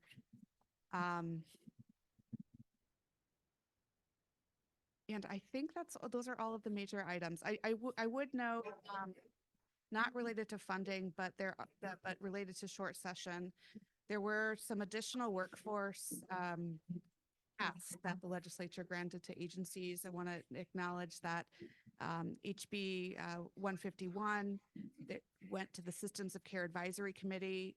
This was a children's behavioral health workforce study that the System of Care Advisory Committee has been asked to complete over this next year. Additionally, that's on top of OHA is currently working on from last session, HB 2235, which is identifying behavioral health administrative barriers and what are the administrative barriers that we need to be working on through workforce. We also have, we are participating in a national healthcare workforce consortia through the National Governors Association to continue to drive and understand how other states are approaching healthcare workforce and where are their recommendations that we might want to bring into the state. And then finally, I would note that we had significant investments in my mind from the work that we did with SEIU, home care modernization to really infuse and investments into our direct care workforce and home care workforce to really ensure that we are thinking about the future for direct care. We saw this short session. So part of, we've seen that occur. We also have from last session that we're still working on. I want to acknowledge workforce investments that we made, that we're looking at how we can draw down Medicaid match dollars to look at how we can make some investments in training. OHA is still working on those efforts. That's going to take some time. So we have a lot of work out there. We have a lot of investments that we've smattered around. And just acknowledging that as we go into, we put all this money out there, what's working, what's not working. We're still at a stage where we're figuring out, well, what is the demand that we need to build for? What is our strategy? And I guess my charge would be, let's keep that in mind as we think about what actually do we need to ask for in 25 versus maybe what we need to think about for 27. What do we need to make sure that we are strategically growing and learning from the current investments? What do we need to make sure we've gotten implemented so we know how we can make strong pushes and smart strategic decisions that we can be unified on for future investments. And everyone's going to push for what they need to do for these years. We all know that, but just acknowledging the reality that we're in, we're going to have to make some tough choices. So sorry to give that as the last remark, but. I just appreciate that perspective. And I think we all do as we, are about to launch into building a strategy and advancing our medium-term objectives. But I wanted a chance for folks to ask questions and comment. And I know Marin has a hand up. Question, Rachel. So are we projecting a short revenue forecast in the next forecast, or what are we looking at? So you know what? I cannot speak to that directly. I am not the state economist, but yes, note that when the what happens is when there's forecasts that come out, when you think about the projections, the guidance based on the current projections that has been given to state agencies don't think that there's going to be a surplus. Now, as we all know, that those economic forecasts can change. Of course. But just acknowledging that that's the frame of which we're going into planning, is that we should not anticipate that there would be, that we're not forecasting additional. And when the next forecast, by the way? I don't know the top of my head. You might know it. May? Me? Well, okay. Quarterly. Thank you. Other comments or questions? I think my question is like, when you think about this consortium, like what, I hear everything you just said, like we need data and we need to understand what's working, but like, how do we engage in the budget planning process? I mean, it's kind of one of the things that I think you said when you came here last year, like that's one of the roles the governor wanted us to play. And so like where and how do we do that? And where is the I mean, from all the consortiums, where is the governor looking for that feedback?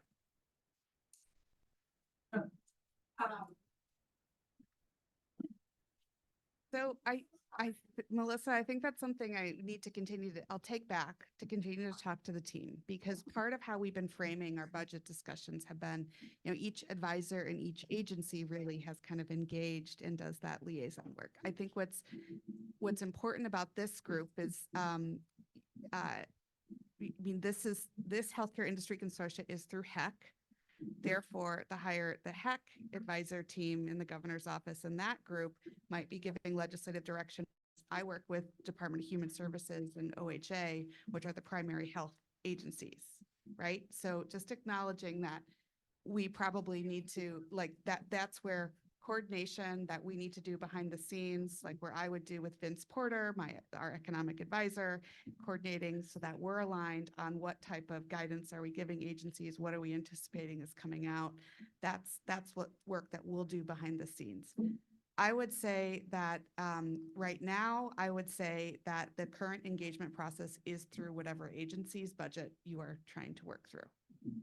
So in that case, I think that means that the Healthcare Industry Consortia is part of HEC, is that you would be working with the HEC team on looking at that budget process. Yeah, and I think that's helpful. And I think it would be helpful to get clarification about how the governor's, I mean, because I do think you're more, you and behavioral health may be more connected to our work. I think one thing that I think is important to point out that I think is different than the other consortia too, is that like much of the workforce we talk about in this room is publicly funded workforce. Correct. And I think that that's very different than manufacturing. That's very different than technology. But I mean, outside, I mean, I bet 75% of the workforce, maybe not quite that much because of hospitals, but like it's publicly funded through Medicaid and Medicare. I mean, behavioral health is 100% funded, but like considerably funded by government. I mean, like by government sources, whether it's a state directly. And I think that's the thing that's really important. And when we think about workforce for this committee, because Medicaid has a huge factor, whether it's hospitals or long-term care, Medicaid has a huge factor on wages and the ability for workforce to exist. And the workforce and wages are connected. So it's not surprising coming from me, but I do think this consortia in a unique way has the budget impact is different when we think about workforce, because workforce is so inherently connected to the budget overall. Because a lot of the investments, and we cannot fix these workforce problems unless we're talking about the overall quality of care jobs overall from top to bottom, both in wages and benefits, but also just emotional like health. And so I just want to point that out as we think about the budget in this work group and this consortium particularly. Yeah, I think that's right, Melissa. And I just want to acknowledge with that, that's where, the hospital assessment and process and how are we thinking about that? That will be run from the governor's office with OHA, and that investment in how much, those dollars will go through the OHA budget. Just as in we have currently right now, as many of us know, there's a current wage and rate study that is currently being conducted looking at direct care workforce. How do we look to see what are the actual wages that we provide within our Medicaid funded programs? And what does that mean? We need to think about in terms of what rate increases would be included in part of any sort of agency budget. Those are the types of discussions that we, meaning the governor's office staff who work with Health and Human Services, will continue to lead. When I see the line between kind of the work that's the money that we drive between OHA and DHS. When I think of what we're doing with industry consortia, when we talked about kind of what's in scope, out of scope, where I haven't seen us kind of move to connections yet is where should, as we have in this medium-term investment, where should demand planning occur? Is that done? That is not being done with an OHA or DHS. That's not their scope, right? Whose scope is it? Who should own that? How should that be funded? How do we want to come together as a state, and who should own that? That's an example of, and I can keep going, but I know Heather and then Becky have some. It's on. I just want to make sure we have time to go to breakout sessions, so I want to Two more. Rachel probably knows, and thank you, Melissa, for bringing it up, because that's a really exciting question, because as a trade association, you know, our members, even the ones who are, many of them are majority funds, are Medicaid or block grant funds, so they're highly public funds.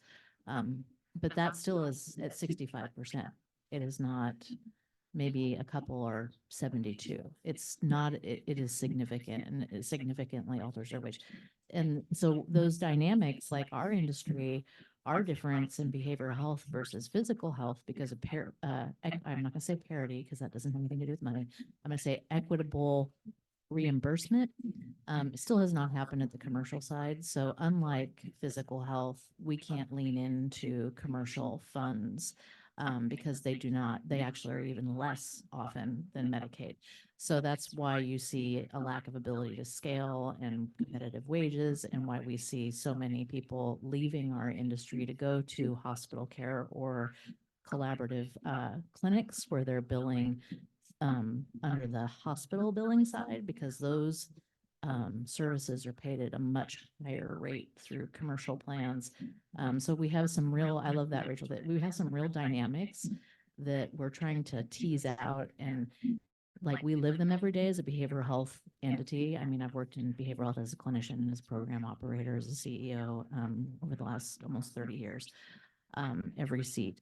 And those are things that we all intimately know, but as Duncan said, we haven't been able to describe them. And we're just beginning that process of how do we really describe why behavioral health is stymied in Oregon when we have everyone insured, but we still have no ability to scale to a population health level because we can't pay competitive wages. And so I think there's lots of layers. So I'm excited about this question. I think this is a great place to talk about that question. Love it. Yeah. Thank you. And I think that just the idea of demand planning and where that happens is important. And I just am a broken record on this, but you can't tease apart healthcare workforce policy with health policy. But that also makes our work complex. I was going to echo that. I think when I look at the medium-term focus, and I think about credentialing, licensing, of the various bodies that have to do that work, when I think about the income source, the revenue source, and then I think about the demand, it is intertwined. I actually get a little pause if I think about it sitting inside HECS, that could put it into a silo or a pillar that is too narrow. And so I don't know the solution to that. I'm not a government person. This was really helpful. And I'm still confused, because ultimately, if our goal is the quality of care in the state of Oregon, and thus the quality of caregiving and the caregiving work environment, then no single pillar is the right one. That's right. And so I see there's a problem that could blossom on us very quickly here, that we can do all the demand planning in the world, but there's not enough seats in the schools, or we can do all the planning in the world, but there's not enough people can't afford to go to the schools, or we can't afford to pay them what they need to have as a living wage. So I don't know how to get our arms around that complexity, but we have to hold that out as, that has to be one of our truths, right? And we can keep bringing it up, and I don't know how to then say this is a barrier to progress. Yeah, that is. I appreciate that. And I also want to encourage us, before I send us to breakout sessions, is to not let the complexity blind us from making progress. Because I mean, we could admire this big problem for a really long time, but if we aren't stepping in, and I think HEC is stepping into this space, saying we have a we have some ideas and we can convene a table, but I just would encourage us to, yes, let's dangle that and understand the complexity and understand that all of those things play a role in, which is why I think, some of the smartest people I know are health policy people, because you do have to hold a lot of complexity, but let's not let that blind us from making some progress. Okay, so I really just want you guys to talk to each other, which is why I'm gonna move to breakout sessions, because I don't love hanging out in the middle of a floor for too long. So I'm gonna send us to breakout groups where you're going to start to elevate and socialize your own organization's policy and funding priorities. It's okay if you don't have them. I think this is the time to start just being in conversation with your consortium members about what those are. And can you advance? So that's your first question, and you're not going to have 30 minutes. I'm sorry, you're going to have maybe 20 to unpack that and think about where there are areas of alignment. And I know there are lots of different care models, occupations represented here. Maybe try to think like where are there common issues across those, and what priorities might need additional policy development or support that could benefit from a group like this that sits in different capacities, whether it's education, training, labor, employer, community, and then assign someone to do a report out at the end. So look at your name tags. How I'm going to divide you in your group is you have a little colored sticker. They are either orange, green, blue, or purple. And so that is your group. So blue and purple are going to be in this room, and green and orange are going to be in this side room over there. It's a classroom. And just unpack these two questions together. So what are your priorities? Where there are areas of alignment that this table could help with the co-creation and policy development. And then come back in 25 minutes. So 2:50. Around 2:48. Goodbye.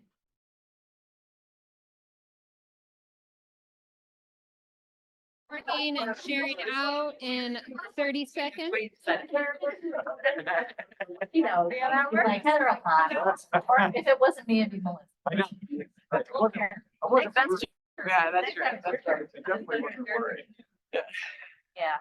I'm listening. Good discussion. Yeah. Thanks, you guys. Yeah, that's great. Thank you. Yeah, it's. My current meeting this week, and one of the suggestions. Right, to start, there are 4 groups. We'll have just a couple minutes to kind of share a high level overview of what you talked about. I know it was an unfinished conversation in my group, but we got somewhere.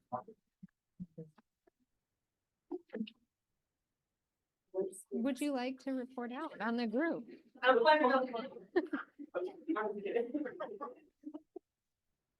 Yeah.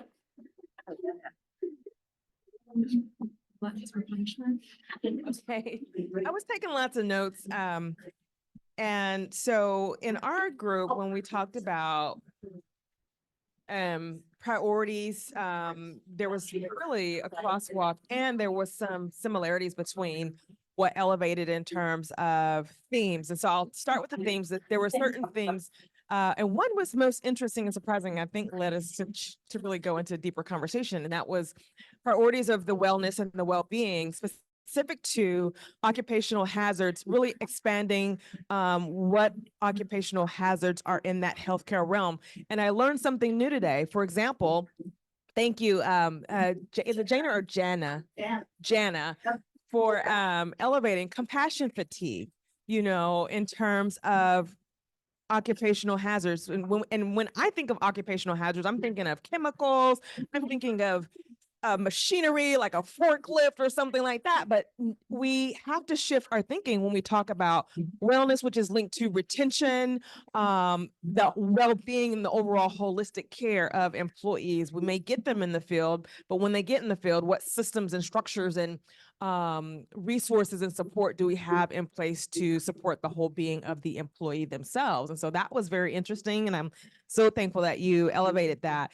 It's also, like I said, linked to retention. I heard about, and I'm very well aware of, need in terms of faculty. So statewide faculty pool, and heard some really good conversations around that faculty for our nursing programs. And I know that OHA and OCN have some things going on there in that realm. And then another thing that was elevated was around two themes: access and awareness. Specifically access. I heard on the OHA side that they're doing some things with a more rural focus, intentionality, which makes perfect sense, such as state-funded workforce incentives, focus on rural training tracks, rural insurance subsidies. And again, I don't know if I should say this because I heard that there's some feelings around this, but temporary health care staffing, I'm just gonna say it. So they've got some key initiatives going on, which also lends itself to the staffing component. And then I'll end on what we ended our conversation around, and we talked about the systems piece. And not the systems in terms of institutional systems, but in systems across, at the statewide level. We have all these agencies, institutions, and organizations that have an opportunity now to really take more of a cross-collaborative, intentional approach to convening and elevating really critical voices in this realm to create, well, I'm going to say to dismantle certain systems in the state, but also at the same time, rebuild and enhance systems that really would create space for longevity, perpetuity in these conversations and convenings, but also lend itself to more long-term fulfillment of priorities at the legislative level as well. So did I hit them all so far? Okay. Oh, yeah. Okay, so that's our group report out. Purple, go purple. Go purple. Yay. I appreciate that. There's another, so we heard from Purple, and that was great. I was able to listen in on that conversation. And orange, green, blue. We're in the same room. Okay, yeah. Oh, you can use. Oh, okay. Okay, all right, I got it. So some similar things, there were some similar things, so I won't restate that we had some similar, I won't just restate them, I'll just say we had some similar things. But I think that came up for us was, how can we look at wages are a concern in health, in a large part of healthcare, particularly behavioral health, long-term care, and some other types of systems where the wages are just a concern, and that we know that when we modestly lift wages, we see improvements in retention. So what is the role in policy? Could that be parity enforcement? Could that be different kinds of wage standards and understanding the mechanics behind wage standards and what the revenue that generated by that particular wage is? Because it appears that many parts of the healthcare system, not all parts, but many parts are very constrained by the structures that they burden under. And so how do we change those burdens and barriers in administrative processes? And also how do we incentivize the partners who are part of that? So, insurances or government entities, to incentivize them to streamline processes and get rid of redundant or excessive processes, because we have to work with our federal partners to increase the flow, right? And that's also part of the question that came up. This is not just an Oregon problem, it's a federal problem. So how do we do that? And then and that's for wages and benefits. We also talked about really what can we do as our different partners across, that's kind of my wording, but workplace environment, both well-being, that well-being piece, and the actual facilities. So for some parts of the industry, and of course, we had long-term care and behavioral health and a school representative who works with some other smaller kind of industries. So we're focused on those smaller industries of how do you keep the facility and the well-being, both really enticing, welcoming, and functional, because we live in these kind of capitated things.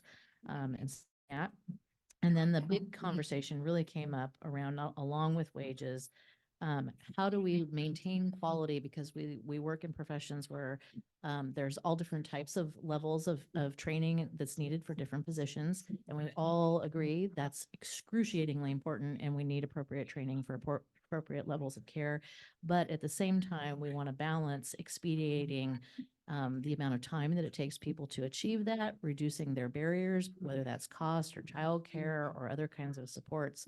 And we felt like that's a place where policy can really play a big hand is really removing barriers and finding ways in the policy to incentivize the types of activities and outcomes that we want to have happen across all of those activities. So that would be like, let's see, what was some examples? Really taking a deep dive at can certain positions ladder into positions, but also at the same time, we want to make sure that we don't expect everyone to ladder to have a career, because then we create a quality problem for pivotal positions like peers and direct care workers, who we would rather have very experienced ones and not new ones every 5 months. And so how do we pay them a living wage so that if that's the work they want to do, they stay there and provide a high level of quality of care, but also provide opportunities and make it easier for people to go up and get that next higher degree if that's what they want to do. So those are some considerations we covered. Did I get everything? Okay, I think I'm good. Okay. Great. Blue. All right, we were Team Green.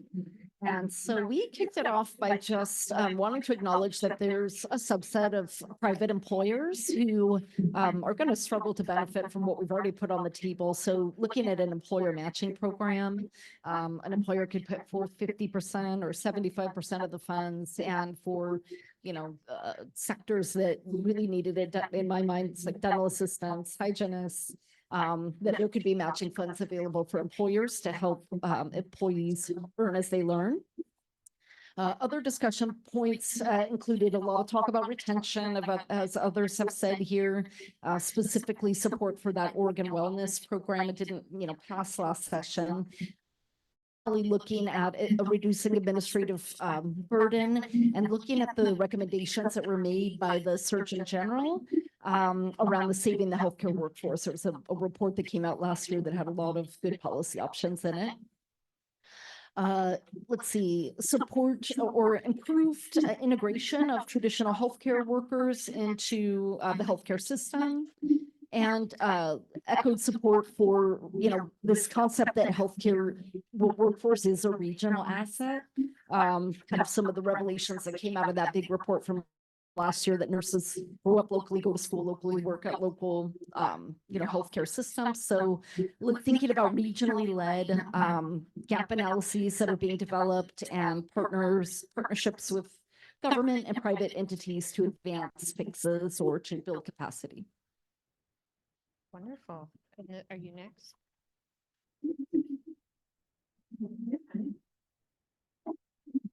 I don't know if we answered the questions. We had a really good conversation.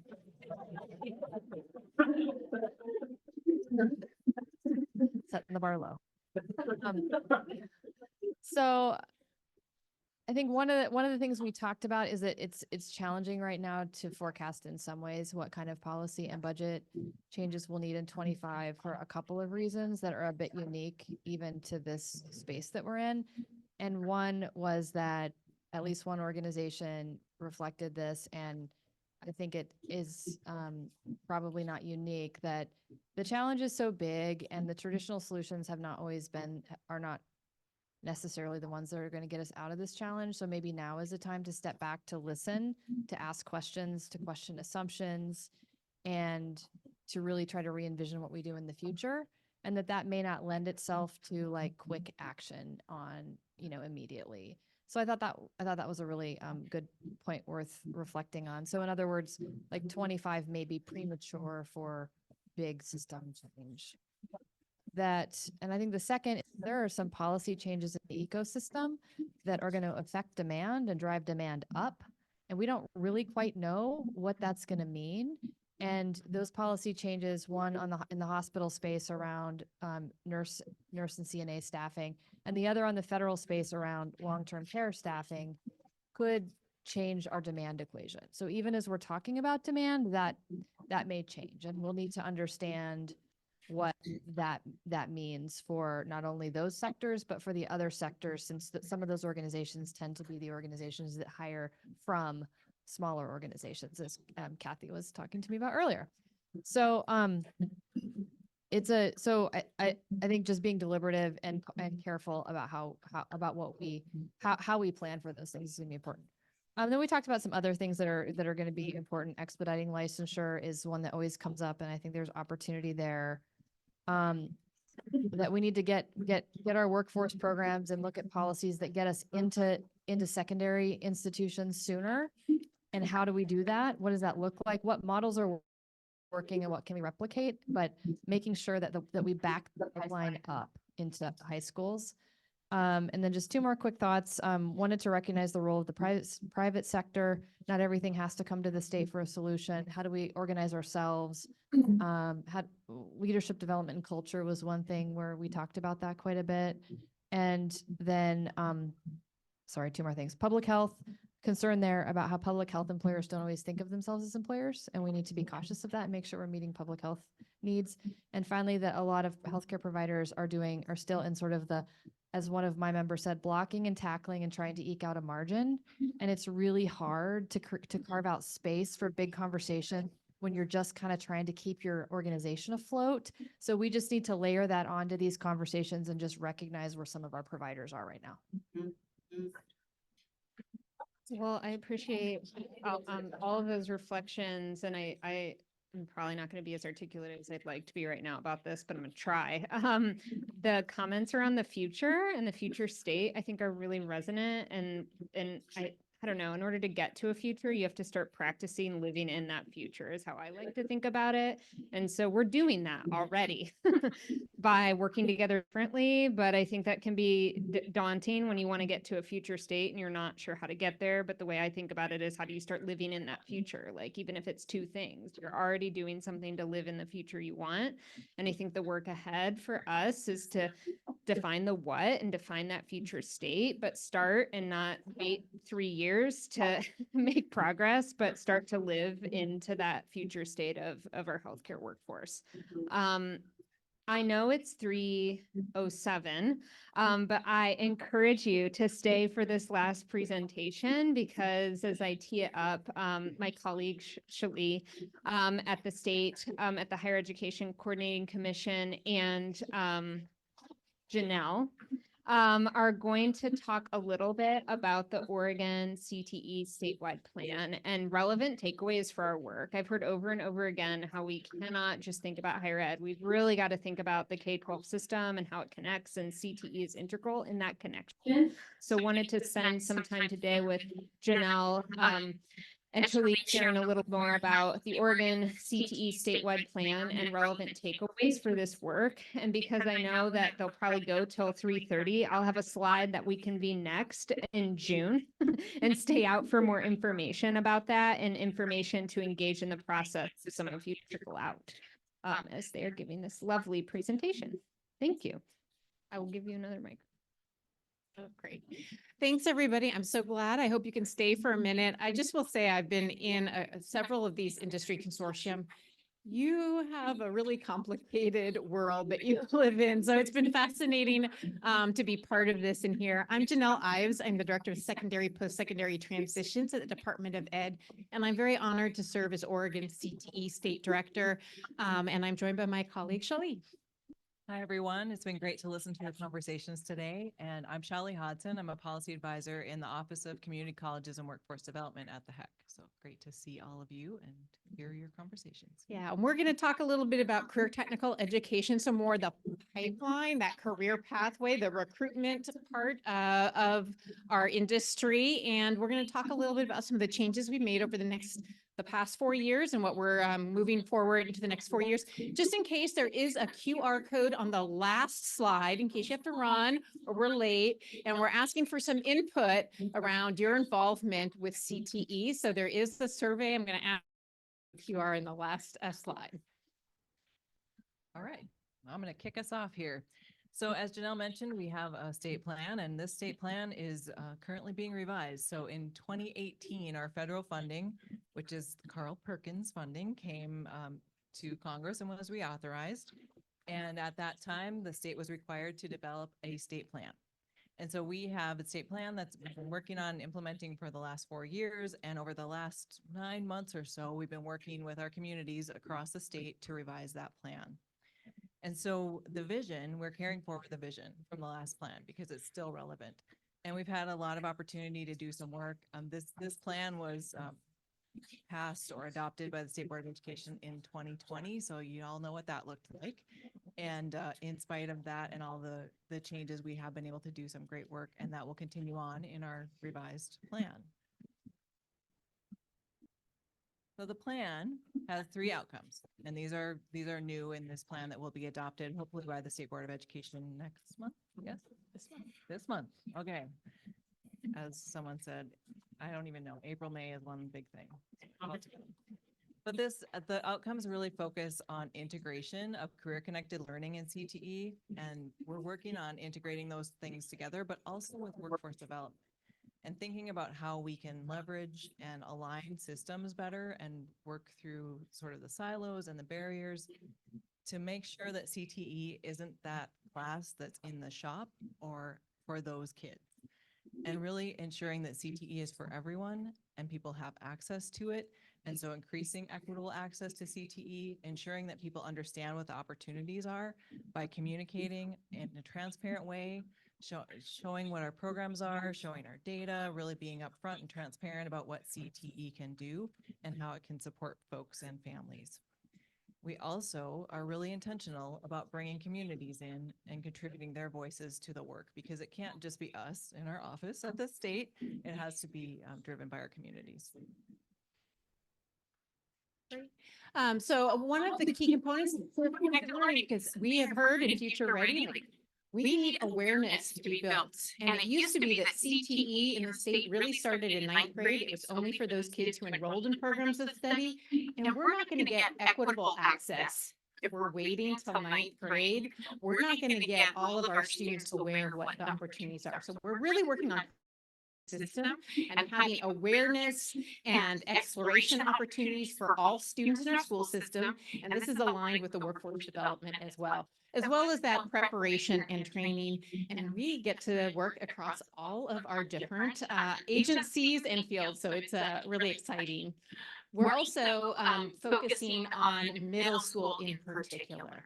So again, to expand access, we're going to be creating CTE programs of exploration in middle school so that any middle school teacher in the state could have this healthcare curriculum, and they could start introducing their kids to health sciences early so that they could then go on into a program in 9th grade. We heard from our communities, you have to start younger. It is too late to wait. And if we really want true equitable economic mobility, we need to start earlier. So federal funding in our state for CTE is focused on what are known as approved programs of study. And what that means is that it's an aligned program from high school through community college through an associate's degree in an ideal situation. So these programs are really contextualized. They're very hands-on. They have equity and access focus built in so that we're ensuring that attracting students and making sure they have access and getting rid of barriers. And really, these programs have a whole checklist, and it's multiple pages. It's very complex, and we're working to make it more simple. But it really does set up programs to be high quality and to be of use to you all and to our communities. So these are the elements, and you should see the rubric. It's big. But these elements really help ensure that we have these high quality programs across the state.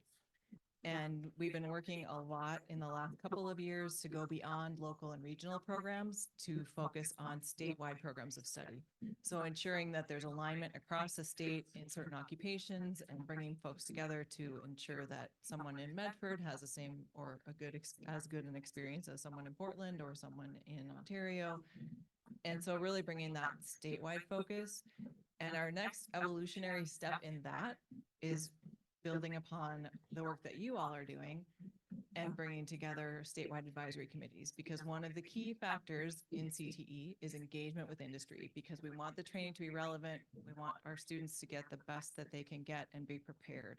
And so bringing industry together on the state, these programs is a critical next step.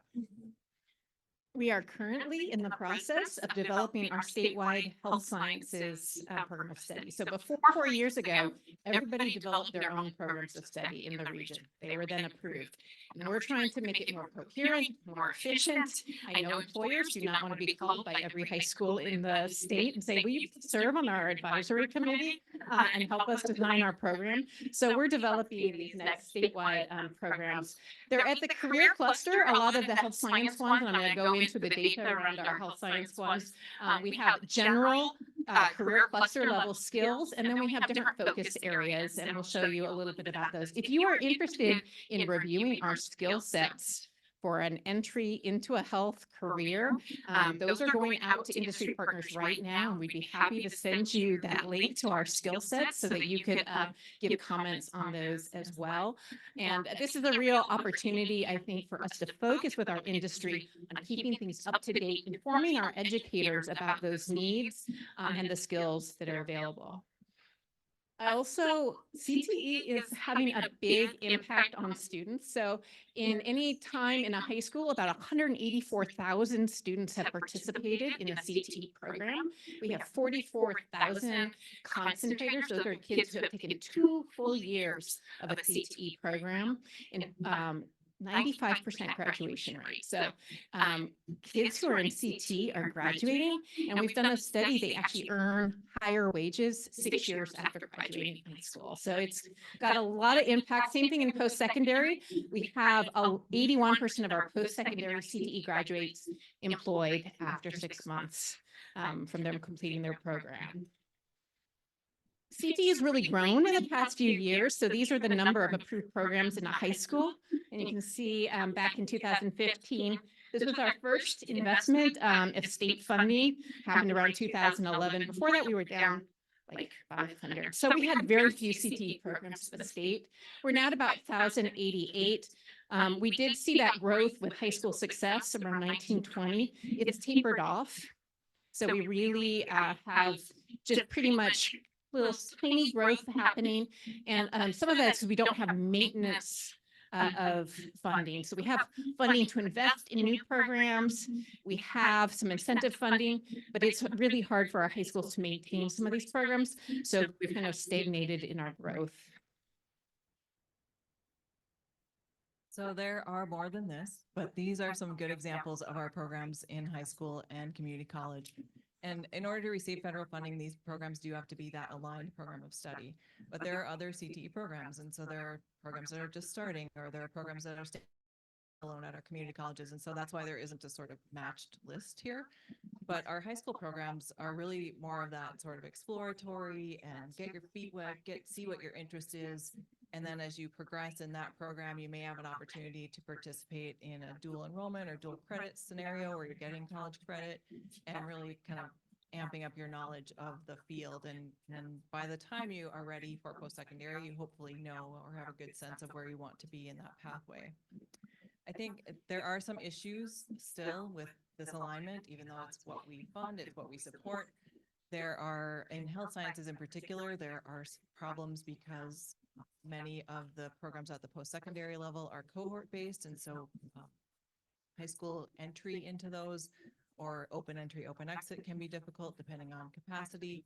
And so I know this was mentioned earlier that, you know, we can throw a lot of things at this work, but if there aren't the slots in the schools or there isn't that instructor capacity, it's a roadblock. And so there are issues to work through with this. It sounds amazing, and it is, but there still are complications. In our high schools, we currently have 106 general health science programs. We have 3 biotechnic programs, some emergency services, and what's not showing up here, we have no public health, sorry, right now. We also do now have 2 new behavioral health programs that just started. So we do have some behavioral health. In post-secondary, this is a little bit different look. We have started perfecting this analysis that we call the opportunity gap analysis. And so what I'm showing you here is the general community college population in the first couple of columns here. And then we move into students taking courses in health sciences. They may be exploring, they may be taking prerequisites, but they're engaged in some way in health science course or program. And we start to see with race and ethnicity some overrepresentation, some underrepresentation, depending on where people are in this. And I have another slide later that goes into even more sort of granular detail. The other thing I wanted to highlight about this, and I don't have the graphic, but gender in health sciences, as we know, is there's disparities. So in our general population, we have 41% males, 50% females, and 9% identifying as other. In our health science course population, males are 24%. And so that representation of males is a continuing challenge. We have females at 5%, other at 1%. So there again, another opportunity. It looks a little like this room, actually. Looking around.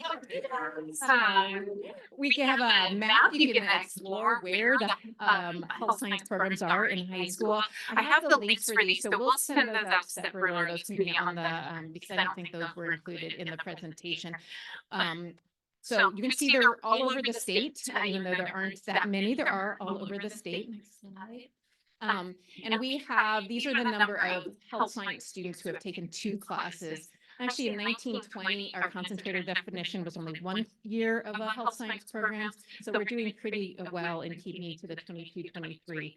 And then when we look at demographics of these, we can see actually we have really strong participation in our CTE programs across all demographics. We're a little bit underrepresented in American Indian, Alaska Native, but we have pretty strong participation in all of our ethnic and racial groups in our health science programs.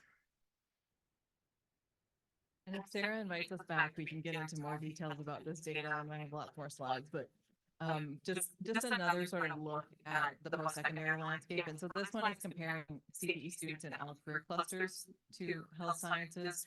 And you can start to see some different over and under representations as we dig into this level, and very similar here for the difference between males and females as what I shared before. We do have something relatively new in CTE, and that is since 2020, we require work-based learning as a component of our high school CTE programs. Oregon is new to this game, but we didn't know how many we would have. We set our target around 6% of our students to start with. And as you can see, we have grown from 33% of our CTE concentrators to 58% participating in work-based learning in their high school experience. And what I'm really proud of is we have done a great job of creating equitable opportunities for work-based learning. So when you look across our demographics, we actually have youth from migrant families at 64%, economically disadvantaged 60%. We have a lot of equitable participation. We're one of the most equitable participation work-based learning state. And why that's important is that kids are getting the real picture of what it's like to be in the workforce. So we have definitely had CTE concentrators go, whoa, I did that work-based learning experience. I do not want to enter healthcare. And it hasn't cost them a dime yet. And they haven't, had a lot of investment from the state in that, so they can make that decision before. And others get to see that reality. So hopefully they will stay longer in the field. I don't have research on that, but hopefully they will stay longer in the field because they've had some of that exposure early on. They know what they're getting into, and they have mentors, those professionals that they've worked at to help them along their career journey. We also, Liz is not here. Liz Rain is usually here from the Department of Ed. She's our health science specialist. She's at a student leadership organization. There are 700 middle schoolers and high schoolers demonstrating their skills at the HOSA convention today in Portland, and we've been growing our HOSA. So it's a really exciting opportunity. Student leadership is really important in our CTE programs and is a requirement of our programs. So the role of business and industry, I talked a little bit about this earlier. These are just some examples of ways that businesses and industries do support CTE, and it's really a critical component. We can't have the alignment between secondary and post-secondary without that industry input and ensuring that we're keeping things relevant. There are lots of examples of how these partnerships work, and I won't go into detail on those, but there's a whole reciprocal relationship that can happen and a lot of creative thinking around these partnerships. Yeah, and it's a real benefit for the industry partners. You have, again, direct access to these youth who are really passionate and interested in providing care. We're providing statewide access to those teachers. We would love to hear, our teachers are asking us, the one thing they would like is to hear the trends that are happening in industry and what they should be including in their classes, what they should be preparing those kids for. My hope is that we find a way to gather all of your knowledge and help transmit that to our educators in both the secondary and post-secondary. So we are looking to create some statewide advisory boards on these. You also get to learn what the youth of today, which are very different than even 10 years ago, want in their careers. They are not shy about telling you what they want, and it's a really good way to help prepare your workplaces for those youth that will be entering into your careers. I know that was just a really quick overview into CTE. Our state plan is going in before the state board to be adopted. We are really interested in partnering and expanding access to our youth. Here's our emails in case you have any questions. You can contact us now, and then there is a survey at the very end to see how you might want to engage. Survey is right here, so I leave the QR code up. Well, I'm like 100% impressed that you through those slides in the short amount of time you had. There was a lot of content to unpack, so they will be posted on our website. So, and if you kind of saw anything in the presentation that you'd want them to come back and go deeper on, we will do that at our next meeting or host a special session and invite y'all to participate. But just wanted to really thank Shalia and Chanel for providing that really great content. I know that I, as a net college student, didn't get access to any sort of job shadowing until my senior year, and quickly learned that I should not be a doctor. If I had a CTE program, that could have made that decision for me much sooner instead of taking out grad school loans. So appreciate all that they're doing for Oregon, and appreciate all of your engagement today. Kathy has a question. Big fan of the Health Hawk programs. My son graduated from Benson. Not the Health Hawk, but the takeaway we had in trying to partner with local schools is finding them. So I'm glad we have a map, and also figuring out how we can assist other than just the job shadowing or those types of things. And one thing we noticed is that the students graduating out of the Health Hawk program, not the dental, but the medical ones, are really close to CNA, but they can't bridge the gap.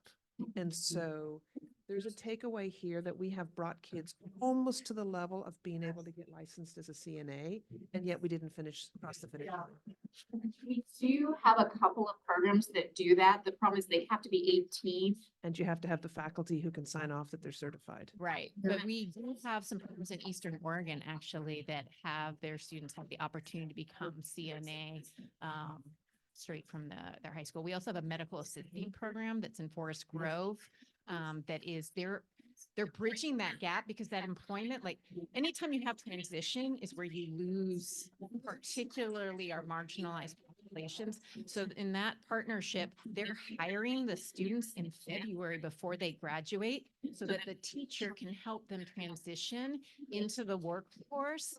And they have a smooth transition to being an employee, because it is very different being a student and an employee. Figure out how to bridge that, because they shouldn't have to go through a full CNA program. Yeah, that's the whole point of CTE, is to have this efficiency and not have this wasted money. So I see that particularly in health sciences most because of that cohort model. So that is a problem to solve. I appreciate, and I know some people are trickling out, but please ask the question. Oh, I just wanted to, because is Virginia Garcia one of those models? Because I mean, I would love to figure out how we replicate that, because they're actually making it work. Yeah, no, they are. I knew this would be an unfinished conversation, and we will invite Chanel back and have more. But just appreciate everyone's engagement today. Our next meeting is on June 26th, location to be determined. I'd love to take our consortium on the road. Yeah. So. But thank you for everyone's engagement today, and I'll see you next time, if not before.